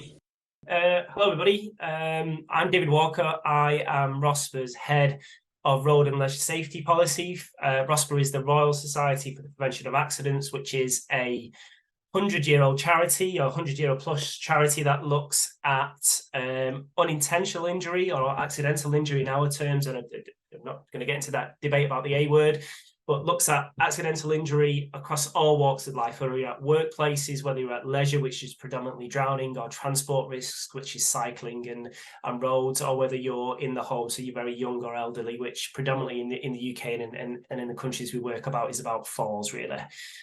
As part of that, ROSPA hosts the UK National Drowning Prevention Forum and Water Safety Scotland and the other emerging forums that we've been developing. Carlene spoke to that this morning, I'm sure, brilliantly, but I'm going to just talk about one of our principal projects over the last couple of years, which is the water incident database and the new incident database. And that's really in terms of it being a platform for national drowning prevention. So I'm going to show you a little bit the insights of what we've done, what the benefits are. I've got some questions which we've spoke to practitioners and many people on this call over the last year or two, and really say where we're going next. So headline, UK drowning prevention strategy to 2026. 50% reduction in accidental drowning deaths. We also have a slightly more internal focused target about suicide prevention, but as stated, it's to better understand. And then within these, we've got these several target areas, and a key within them today I would call out is our community plans, that every community should have a plan to address the accidental drowning risks and other risks that they see. And then improve data and insight. So again, when we started on this journey with the strategy, we really only had fatal data, which is better than a lot of countries, but still it wasn't very granular, that data. And for the last couple of years, we've done a significant amount of investment and resource and staffing investment to get us to where we are today and where we're going to over the next 6 months. So this is all about communities. This is all about delivering to that National Drowning Prevention Plan, which links to the WHO global aims, and also as an emerging theme for us, growing a broad-based number of researchers and experts that can start to frankly dive into the data sets and the insights that we possibly have. So headline themes, again, I'm just referencing Carlene's work this morning and some of the other work of colleagues that have possibly spoke. but we produce from Wade 1 some annual statistics, which you see around the world, fairly similar to those sorts of themes, nothing hugely unique. We talk about risk in terms of thematic activities, cycling, swimming, whatever the activity is, walking. We also talk about it in terms of communities as geographies, local government, so Greater Manchester or Brighton or so forth, but equally inland waters or coastal waters. And the majority of our drowning deaths, for those that are not in the UK, are at open waters and at inland waters, so our canals, rivers, lakes, and so forth. They're not necessarily in pools, they're not necessarily around the coast. It's typically 6 in 10 of those deaths happen in inland waters, and around about 3 or 4 in 10 happen at coastal locations, and then a very small number in built environment in pools and managed pools. I'm just calling out this particular target because, again, what we're saying to all communities around the UK is that every community with water risks should have a community level assessment and a plan. And what begets that is they need to have the information for that, which is really what drives us. That if we're asking these communities, and this is a non-statutory ask, so it's a voluntary ask, if we're asking them to do that, we need them to have the insight. So again, that's a big driver for us in terms of re-engineering our tools, in terms of our drowning data set. So it's not just to say a cohort of 30 people that have access to this data in the future. It needs to be in the hundreds and maybe even more. This was a seminal moment for me. I'm from Manchester originally. I don't live there now, but actually this is a community that I grew up in. And we do a lot of work up and down the country as ROSPA and as the National Water Safety Forum, trying to get that capacity into place. And this young man in the middle of the picture is Charlie Pope. He was a 19 or 20-year-old student at the time of his death at Manchester University.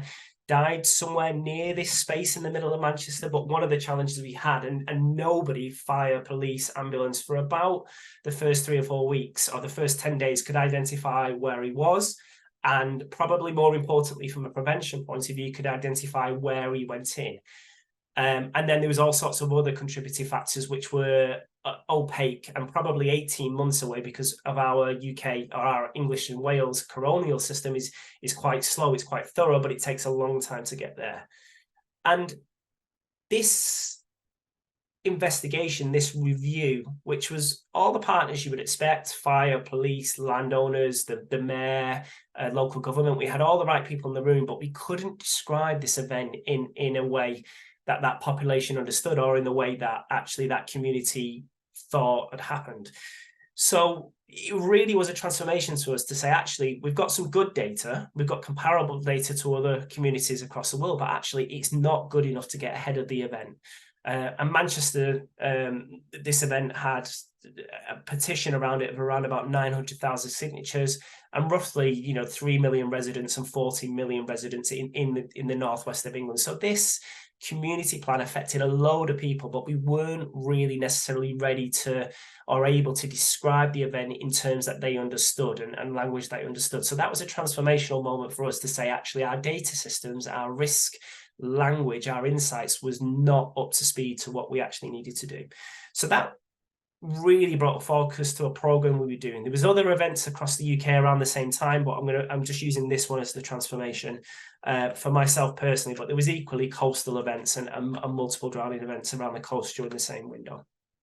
So Wade is our water incident database. It's a shared platform between about 20 organisations, so ourselves, ROSPA, the Royal Life Saving Society UK, RLNI, the Maritime and Coast Guard Agency, the Fire and Rescue Services, local authorities. It's lots of different agencies and both charities and government that have some insight into the picture of a drowning death. And at the end of that, we also take information from the coroner's inquest process. But what Wade 1 held, or what Wade 1 did, is basically said, this is the number of deaths that we see in the UK, which is around about 600 total water-related deaths, of which, depending on how you count it, it's around about 260 accidental drowning deaths each each year, and then roughly an equivalent number of suicides, and then a number of deaths that are unknown. So we know an awful lot, or we know a reasonable amount about those drowning deaths or those water-related deaths. What we don't know about is that next level down, those near misses, those hospitalizations. And equally, when you start to think about it, how granular is our insight about those events? So Wade 1 told us a good story about the size and shape of the problem, but it didn't necessarily give us enough to dig into it. So maybe Mike or Paddy or others will want to say, well, actually, what does this mean for cold water shock, or what does this mean for relationship with climate temperatures and so forth? It wasn't really that helpful, those sorts of things. So we said, okay, we're gonna change this. And this is the high level program that we adopted to change this. So it's 3 broad phases. Foundational work, so to replace what we had and improve what we had, and also to speak to the network within the National Water Safety Forum, which is around about 100 organisations who are involved across the country. Phase 2 is new features, test that, make sure it's robust, put our governance procedures in place. And then phase 3, which is where we're coming into now, is about the sorts of tools and techniques, the sorts of things that people will start to see, the consumable dashboards, the live data streams as well. Underneath this, and this is probably, if anybody else is thinking of embarking on this process here along the arrow, is actually as hard as the technical build. So the data protection, the support questions, accessibility, data quality, security, scalability, performance. Because with Wade 2, we're going from maybe 600 records a year with 50 fields associating with it to tens of thousands of records of the year. And for some of those fields, we're almost at 1,000 data points, particularly when you start to talk about children. We know an awful lot about child death in the UK. So the volume of data has expanded exponentially over that. And then how do we assure that? How do we make sure that that is kept safe? And equally, how do I put that in the hands of people like Mike, or researchers, or organizations who have contributed to that? How do we get that safely and securely and legally compliantly in the hands of the people that actually need it in time to make an effective decision? So the way we decided to do that is to take some lessons from some of the social media platforms that we use, take some lessons from current emerging technology. And when we started out in this process, we was using some leading edge technology. We've got more to what is current now, but actually we were testing the boundaries of some of the technology. The architecture and the key thing to look at is what we've built is a graph database. So we've built a database essentially similar to what Facebook is architected on, or what Twitter is architected on. So a database that can take billions of data points, can scale, can be flexible to describe new relationships, and can take data effectively at real time. Now, we're not putting data into our system real time, we're near time. But again, we've kind of effectively chose the platinum option so that we can grow and scale over the period. In terms of looking at the kind of key component bits we've done, we have a series of stakeholders. So RLNI, Coast Guard, Fire and Rescue Service. There are kind of three principal national agencies that pick up high volumes of data. So what we've built there is a data pipeline from their system. So we're directly connecting into government systems, which is a big challenge and a big success for this project. And we're taking a feed of those systems into a kind of cleaning process, which then feeds the database. We're then taking more open source and supplementary data sets, so those held by the ONS, which is our national mapping agency, the Met Office, which picks up thousands and billions, well, it's got thousands of data streams on how we describe our climate and weather in the UK. And then Ordnance Survey is the mapping agency. ONS is our population statistic agency, so the geography, the demographics of people as well. And then a series of other data sets there. So effectively, in a very quick time, we're picking up incident data at scale, we're picking up data that describes geography and people at scale, we're cleaning them, and then we're putting them into a shared repository. The other thing that we're doing alongside that is we have a team of administrators, so staff around the country. A lot of people on this call will know Rachel in my team, who is liaising with coroners, who is speaking to local partnerships such as the Greater Manchester Partnership or such as the Brighton Partnership. And often within, say, 6 or 7 hours in many cases, we're getting an alert about that fatality or about that significant event, and we're creating an initial record, which then matches with these records and starts to describe an event. And that conversation builds up, and we build that record up from within, 24, 48 hours as we start to do that. And we're still currently in beta, so we've not currently released this system into the wild yet. We're still doing some testing on that.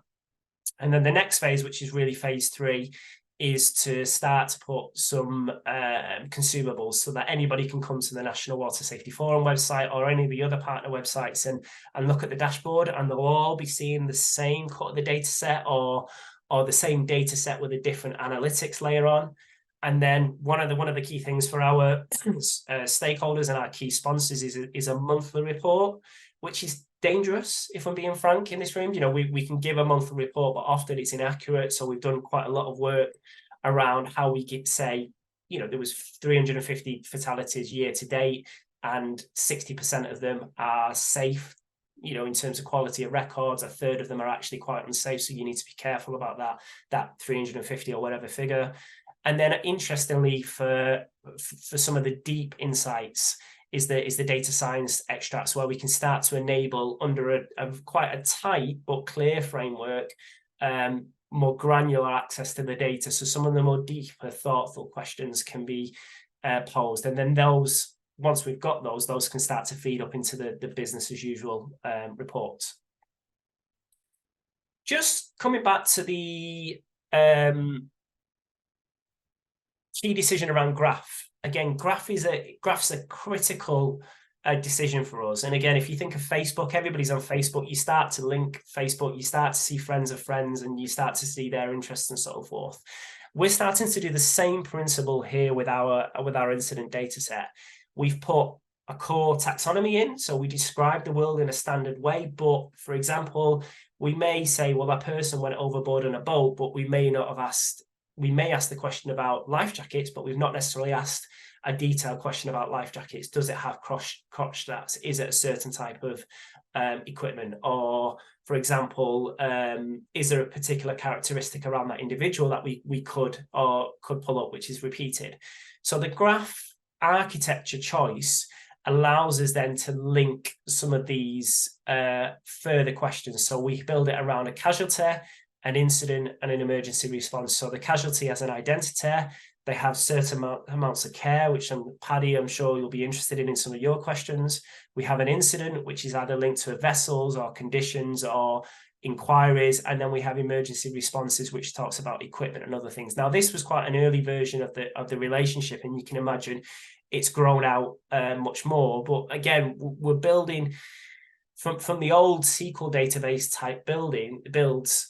That was quite fixed and quite difficult to change, where this is quite fluid and quite easy to change, of which we've had to put a governance framework in to make sure the change is managed.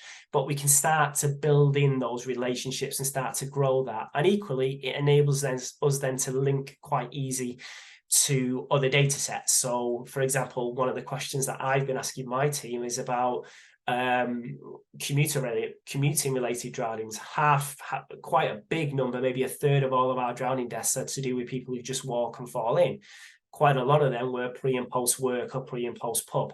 What is it about those scenarios? So we can start to link that to some quite detailed data sets. So again, it enables us and enables others to start to explore those topics of inquiry quite quickly. David, just so that we stay roughly on time, can you start thinking about winding up? Yeah, sure. Okay, I'm not going to tell you about the app because that's fairly new, but we'll start to show you some of the insights. So this is some of the data sets that we've got at the moment. You can see the green dots are starting to populate inland, red dots are coastal, blue are offshore. And again, you can see the volume of data that we're starting to pull into one space. A key thing we're overlaying onto that is architecture in terms of geographies. So we will always be able to say to that community, this is in your geography in a way that makes sense to them. Some of our consumables then, we're showing some really basic things, so standards by month, counts by month, by duration in water, by type of injury, but we're also enabling under a controlled set, and we'll drill down into that. So for example, if you want to have a look at Eastbourne, we can start to enable people to look at Eastbourne and start to bring out the causal factors and then change over time. So things that drive action on the ground.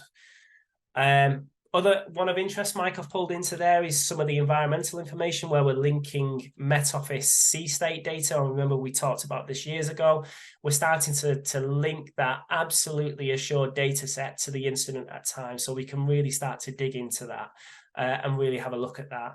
And then other things about geographical information. So instead of just saying inland or coastal, we can start to say, well, actually, the coastal tidal or type of location, or whether it was urban or suburban, because quite a lot of our drownings happen in brownfield spaces just away from core city centres. The only other bit that I would call out is the governance framework. Really, that's a key rate limiting step for the project. You can build a system now, but actually, can you get the data in, and will people trust you to do that? We'll do some reports about that, but that's actually as hard as any aspect of the project that we've done. So that's a real key thing that if somebody wants to have a look at, we can talk about that separately. So what does it mean for us? We're now in the point where we have a rather large data set in a shared format that we're starting to link in. We're getting to the point where we can say near time. I'm being deliberately opaque about what I mean by near time with some of our stakeholders, but it's really quick and we'll build that speed up. We'll build that lag time up. We're linking and pushing data. So we're not just taking data from a source, we're adding value to it and pushing it back. So we'll be able to say, that was person X at person Y, and be able to tell a bit more about that individual or those sorts of added values. One of the really interesting things that we're looking at is predictive. The volume of data that we've got is starting to lead us to be able to explore predictive analytics in the way, say, colleagues in the ambulance service and the public health have started to do predictive analysis that underpins defibrillator and ambulance deployment. Can we do something like that in this space? Probably, I think. Our ability to build these platforms, that's bold, or how our ability to build these platforms is a key question. Actually, it's been really quite painful at points, really quite painful collectively. So again, like every project, we've been ambitious and optimistic at the outset, but actually there's some really big questions for us as a drowning prevention community globally about our ability to build them. And then really the key point here is we didn't build the data set for researchers or for us centrally. We built it for those communities that have to deal with Charlie, that have to look at those communities there. So that's where we've got to. So Mike, I'm going to stop talking there and see if there's any questions from yourself or others. Thank you, David. We're actually going to do the questions in the Q&A session that follow at the end of this session. So if you can stay online with us. Then we'll be having one of those after the final presentation. So that'll be around about 5 past 2. Okay, so and thanks again. Yeah, thanks again for having us. My name is Ogilvie. I'm an emergency medicine specialist based in the Sunshine Coast in Queensland. And I also wear the hat of the medical advisor for Surf Life Saving Queensland. And I'd just like to acknowledge the Cubby Cubby people, the traditional landholders, custodians of the land in which I live, in which where we conducted this research, and also just the influence and the impact on this researcher, Professor Peter Leggett, who unfortunately passed away unexpectedly a week or two ago. So the title of this presentation is that cardiac arrest registry studies may underestimate the impact of bystander CPR and drowning. And it's really just the interpretation of the results of a large-scale study that we've been doing in conjunction with Richard Franklin and some others from James Cook University. Let me just...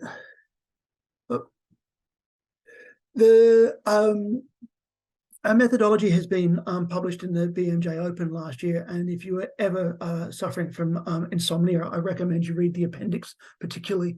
But we have an 8-year data collection of all drowning presentations to the Sunshine Coast hospitals. It's necessarily retrospective, and acknowledging the limitations of that methodology, we developed quite comprehensive search strategies which we'll go into in a little bit, and used multiple data sources to make the data collection as complete as we could. We were lucky enough to be awarded some research grants from the Emergency Medicine Foundation and the Wishlist Foundation, which enabled us to conduct this study. And we got the both the hospital network and university ethics approval. And yeah, sorry, the arrow's not.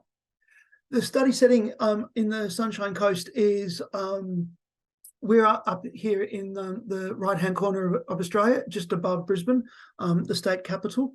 It's an area with a population of about 320,000 people, but we have many surf beaches and a very popular area for tourists with over 12 million tourist visits each year.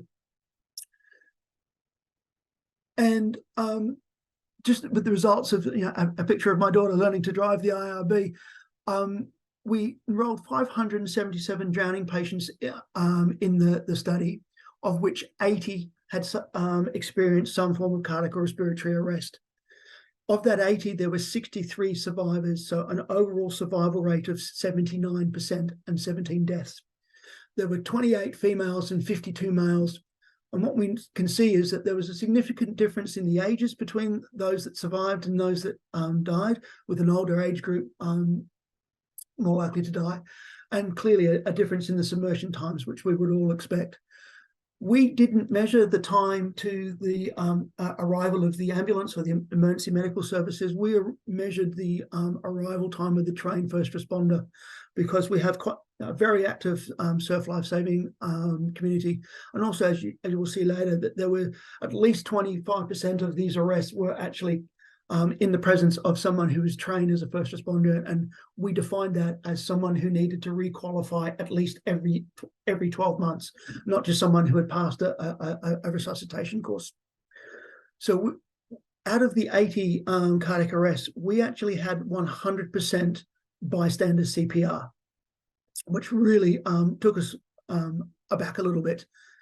And the effectiveness was that 56% patients out of the 80 had responded to the bystander resuscitation prior to the arrival of the emergency medical services. And if they did that, there was a 100% survival rate. The CPR, of the 24 that were in the ambulance, there were 7 survivors, so a 30% survival rate and 17 deaths. And there were 9 patients who required CPR in the emergency department, and they all died, unfortunately. And when we looked at the usual sort of arrest data, the most common initial rhythm at the time of assessment by the emergency medical services was actually sinus tachycardia. But in the arrest rhythms, asystole was associated with a universally poor outcome, pulseless electrical activity, fairly much so as well. But we had a better result with the ventricular fibrillations, which may be related to the fact that the AEDs were used in 26 cases.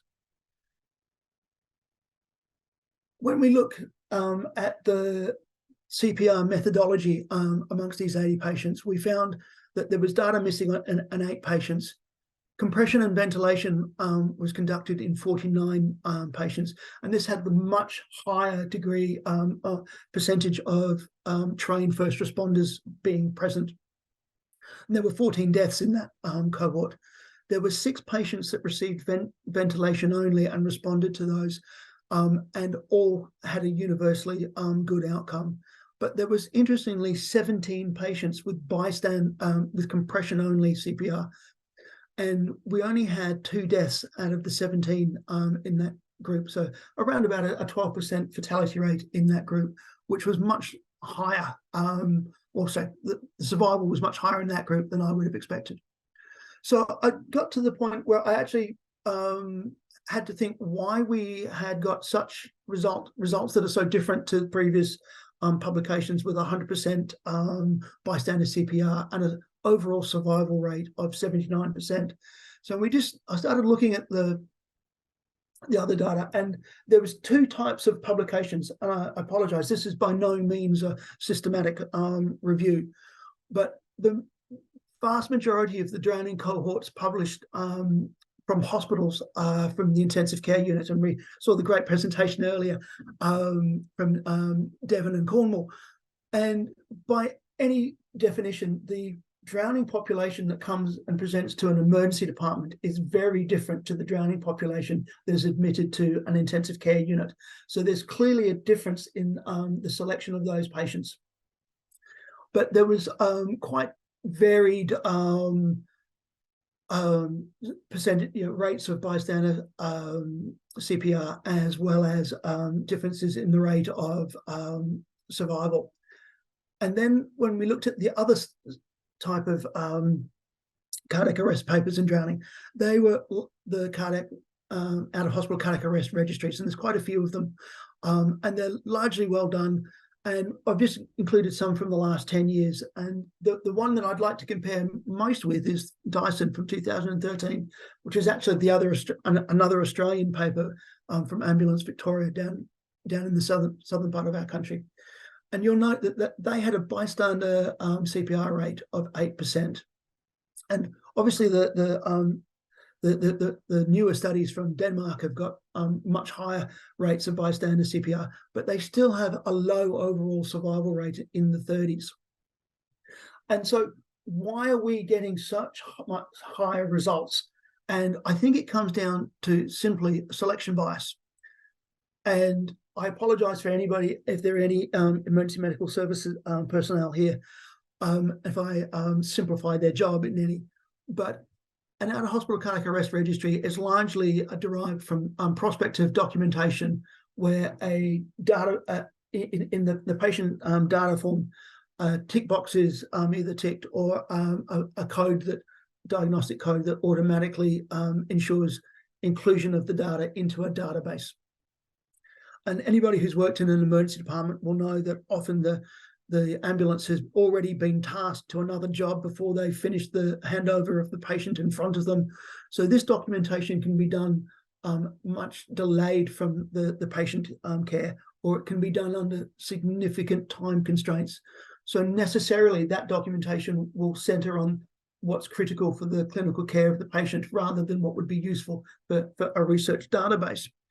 And secondly, any ambulance crew are much more likely to record a case as an arrest if they were involved in the provision of such resuscitation. And as you saw from our data, about 2/3 of the patients actually had responded prior to the CPR, prior to the EMS arrival.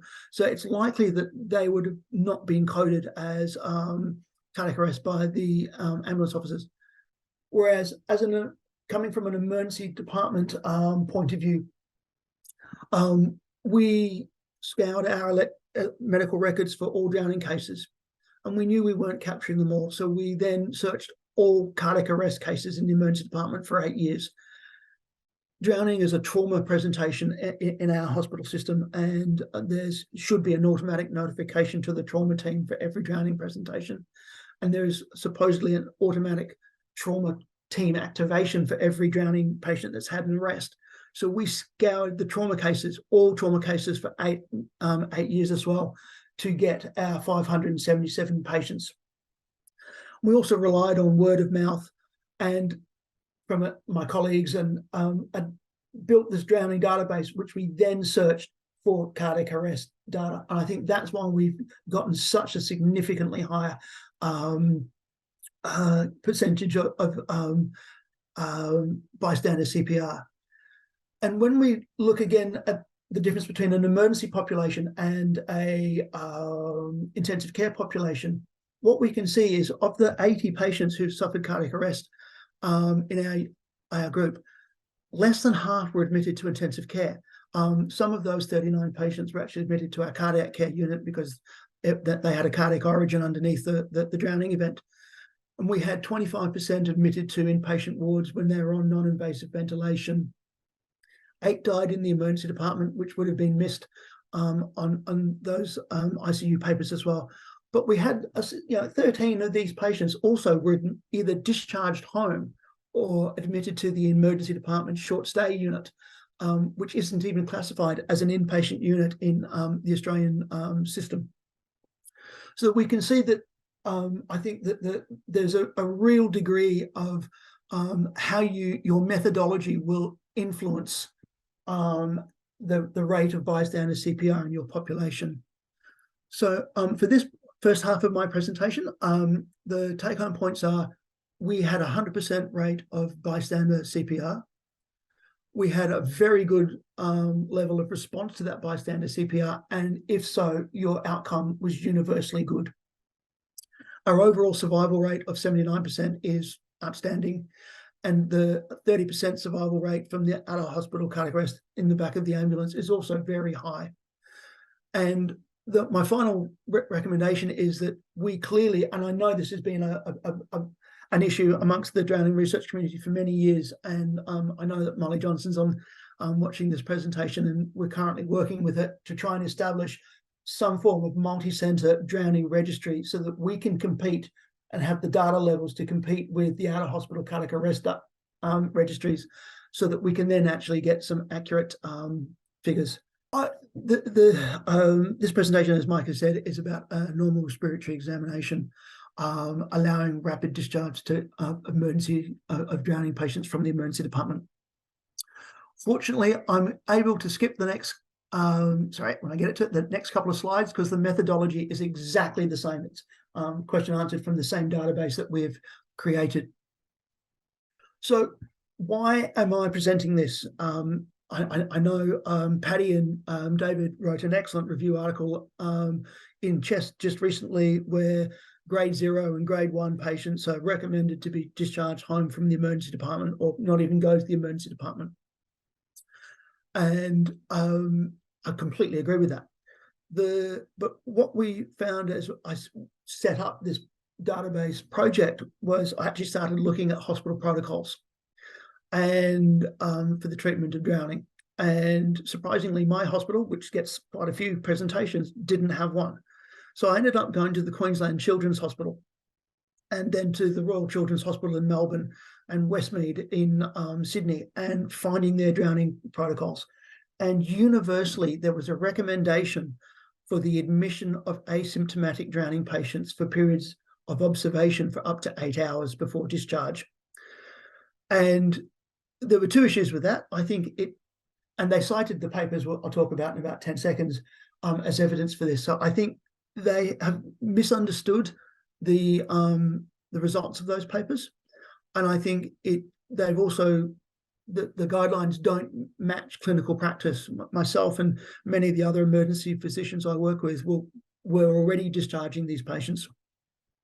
And so I thought that while the recommendation is out that these sorts of patients should be discharged home, it may have been missed because it was in a review article, and I needed to address this question specifically and hopefully get this paper published so that hopefully I can influence some clinical guidelines in our departments. So the first step in this process was to actually define what a normal respiratory examination was in the emergency department in drowning. Unfortunately, some clever people have published some papers that made it very easy for me to do this. So regression analysis in several papers have shown that independent respiratory predictors of discharge included breathing room air, a normal peripheral oxygen saturation, a lack of intervention by the ambulance, a normal mentation, and a normal respiratory rate. And all of this makes absolute common sense to us. The absence of dyspnea was also a predictor of discharge, and it's opposite. The presence of respiratory distress has been shown to be predictive of admission. Unfortunately, it's not really, surprisingly, it wasn't documented very well and frequently, so we left that one out. But the auscultation of lung rails or crepitations was also included. And we created our model of what a normal respiratory examination was. And that was defined as a normal respiratory rate adjusted for age and for people less than 16 years of age, which is the definition of a child in Queensland Health.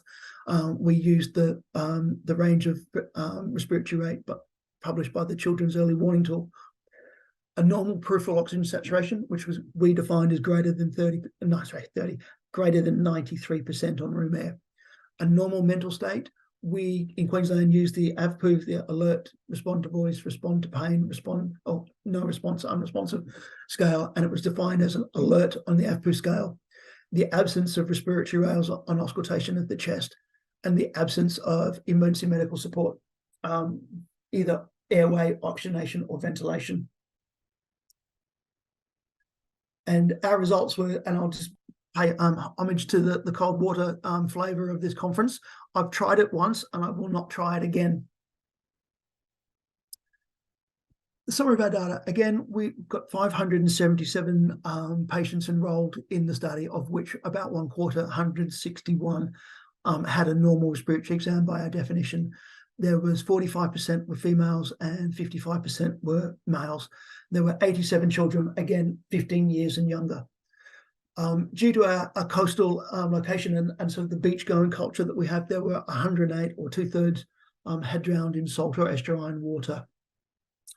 Our median age was 15, but a broad range up from 0 to 76, and typically a brief duration of submersion in this population, which is no surprise. What was a surprise was that 8 received bystander CPR, were pulled out blue and unresponsive. 4 were transferred to our institution by emergency service helicopters, 10 with a critical care paramedic, but the vast majority were just the advanced care paramedics, the normal road crews, and 1 was driven in by their family.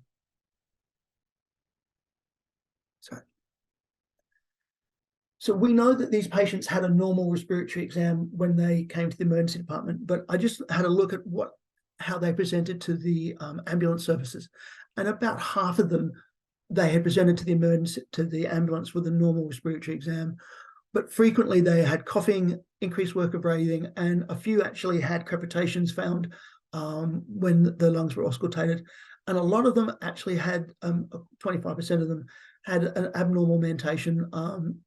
They were either highly anxious or distressed. So it's a different population from the grade 0s and the grade 1s that Paddy and David were talking about in their review article. So we followed this cohort through the emergency department in their journey, and looking at all the airway interventions, there were no airway interventions at all required in this population. And then we looked at the supplemental oxygen and assisted ventilation. And again, there was none out of 161 patients who required even supplemental oxygen in the emergency department. So this is really quite a well population. And then we looked where these patients went from the emergency department, and fortunately there were no deaths. There were no inter-hospital transfers. We didn't, for quite a part of this study, have a pediatric intensive care unit in our hospital. We do now. There was 1 patient admitted to the intensive care unit for monitoring after their cardiac arrest and their CPR. 8 patients were admitted to an inpatient unit, and about 1/3 were admitted to our short stay unit. 60% were sent home directly from the emergency department. So we're already clinically not following the guidelines that we're supposed to follow. We're sending these patients home, because in Australia, we have very similar to the UK, we have a 4-hour rule that patients must be either discharged home or admitted upstairs within 4 hours of presentation. For the 65 patients that were in the went to another unit from the emergency department, there was 1 case of a patient requiring a brief period of oxygen supplementation via nasal prongs, and that was an adult female who was admitted for observation of the head injuries sustained when she was dumped by a wave at the beach, which was the event that caused the drowning event. 63 patients out of this cohort had some form of radiology, and there were no reports of pulmonary edema in this population.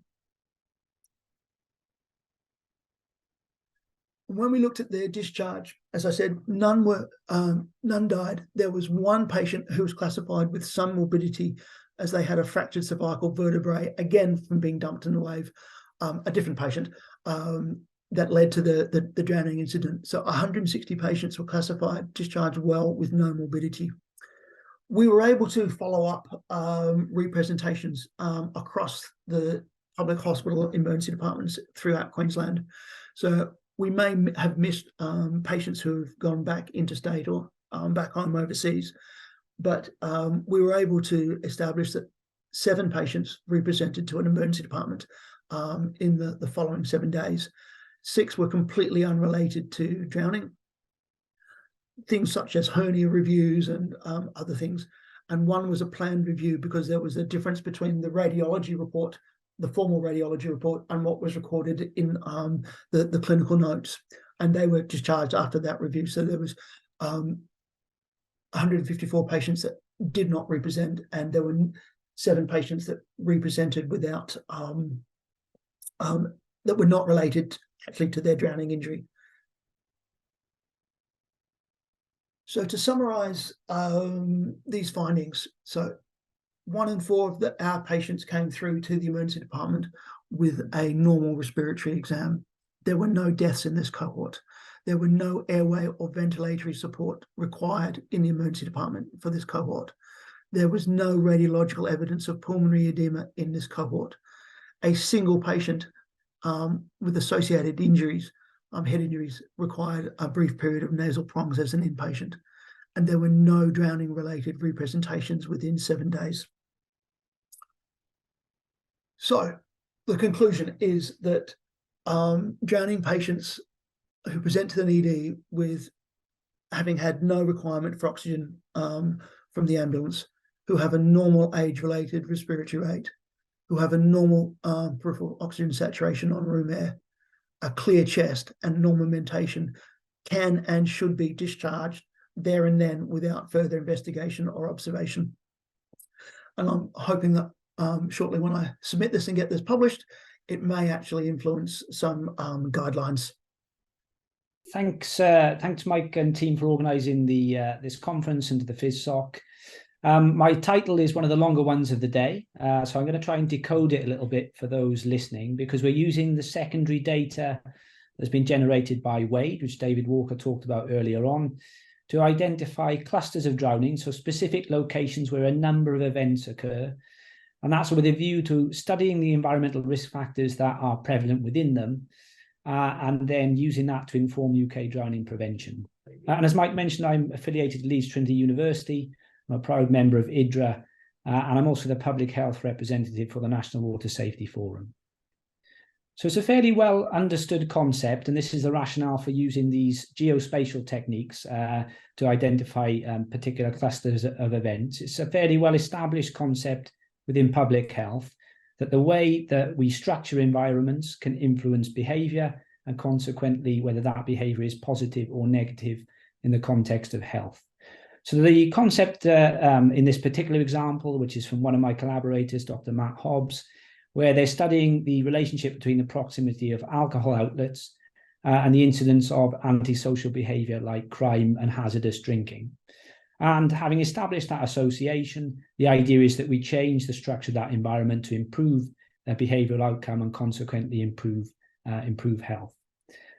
This is a fairly underexplored technique in relation to drowning, and a lot of the papers, or some of the papers that have preceded the work that we've done, most of which are focused upon unintentional drowning. And we consider in our work both intentional and unintentional.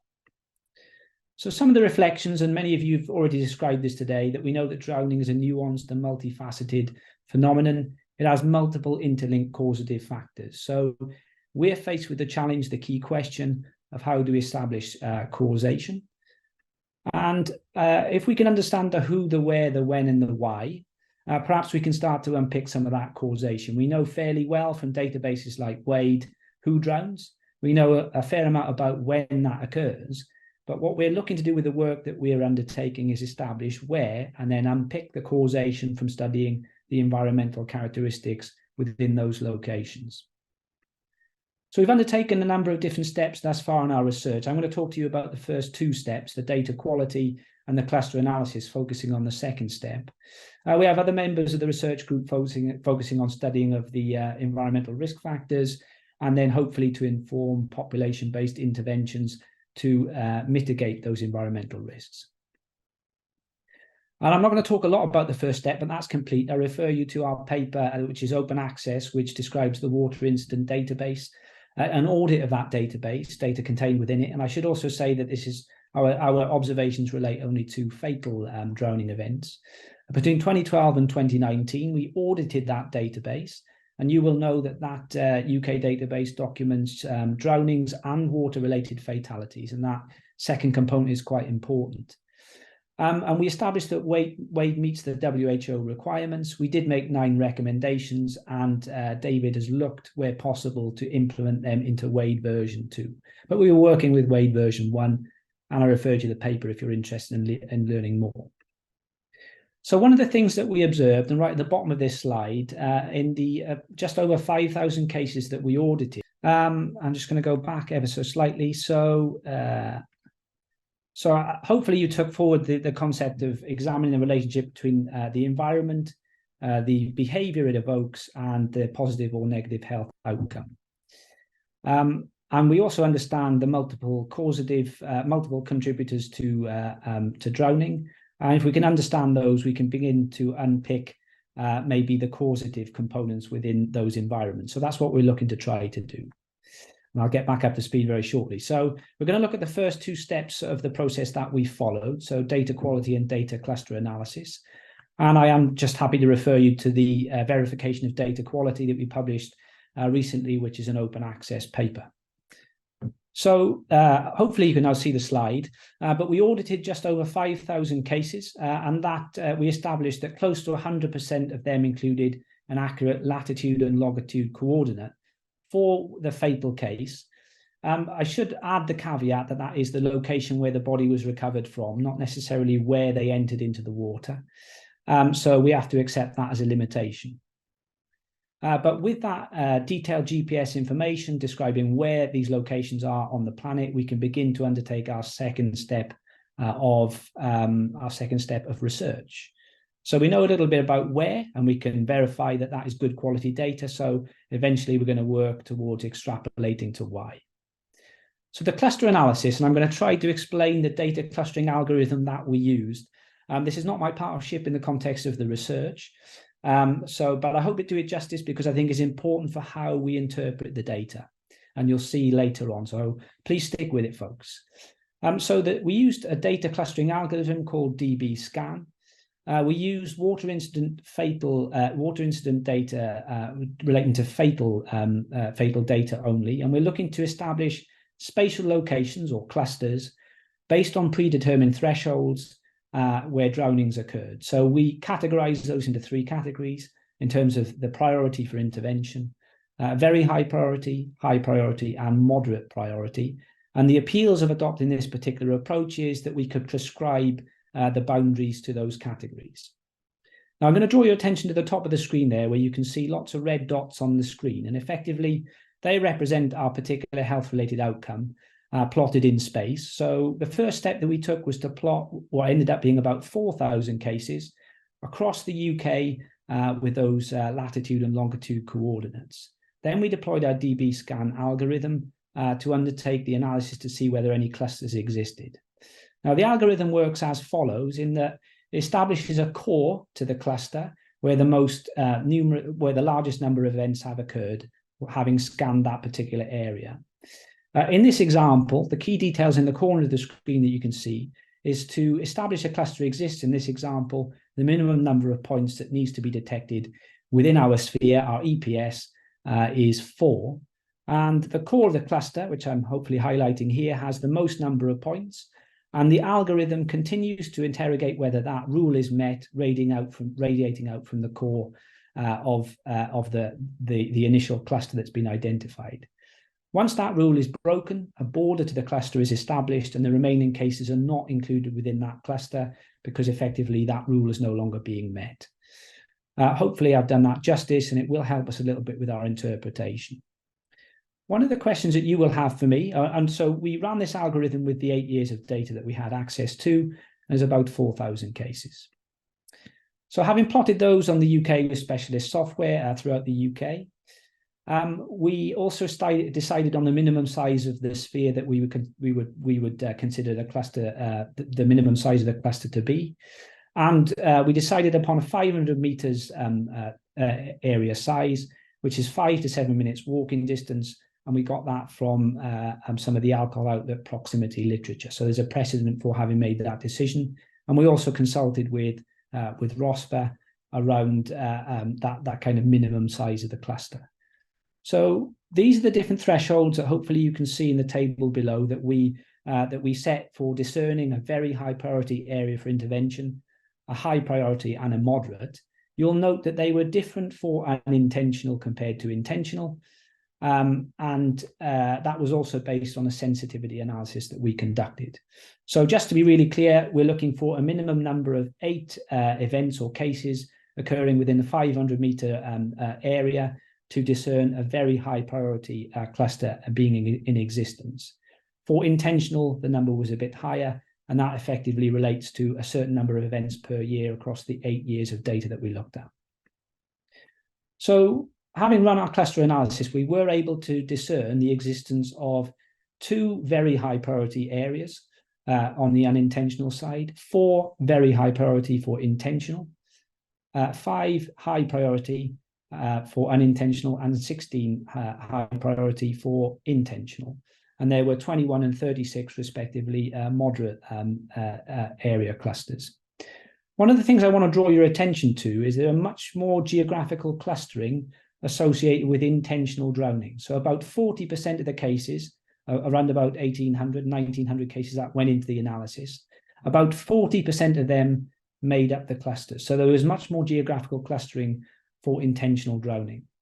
For unintentional, that number was far lower. It was about 16% of the cases that went in to the analysis. So maybe one interpretation of that could well be that the unintentional drowning is a bit more independent of a collection of environmental risk factors, but we would need to verify that as a statement. Okay, so you've got a schematic here, and that's why I was at pains to explain how the data mining algorithm works. These are the unintentional, very high priority and high priority locations. I'm going to draw your attention. We're just going to cover the 2 on the left-hand side of your screen. And you'll see the spatial clustering on the front of in Brighton here. The size of the cluster exceeds 1 kilometre, but is largely confined to the water's edge. Whereas, for example, in an inland location like Bristol Harbour, the clustering was spread admittedly around the water network, but it also has a degree of depth as well as width in terms of its size. So it gives you an idea of where we can locate these particular clusters as occurring and onwardly for studying.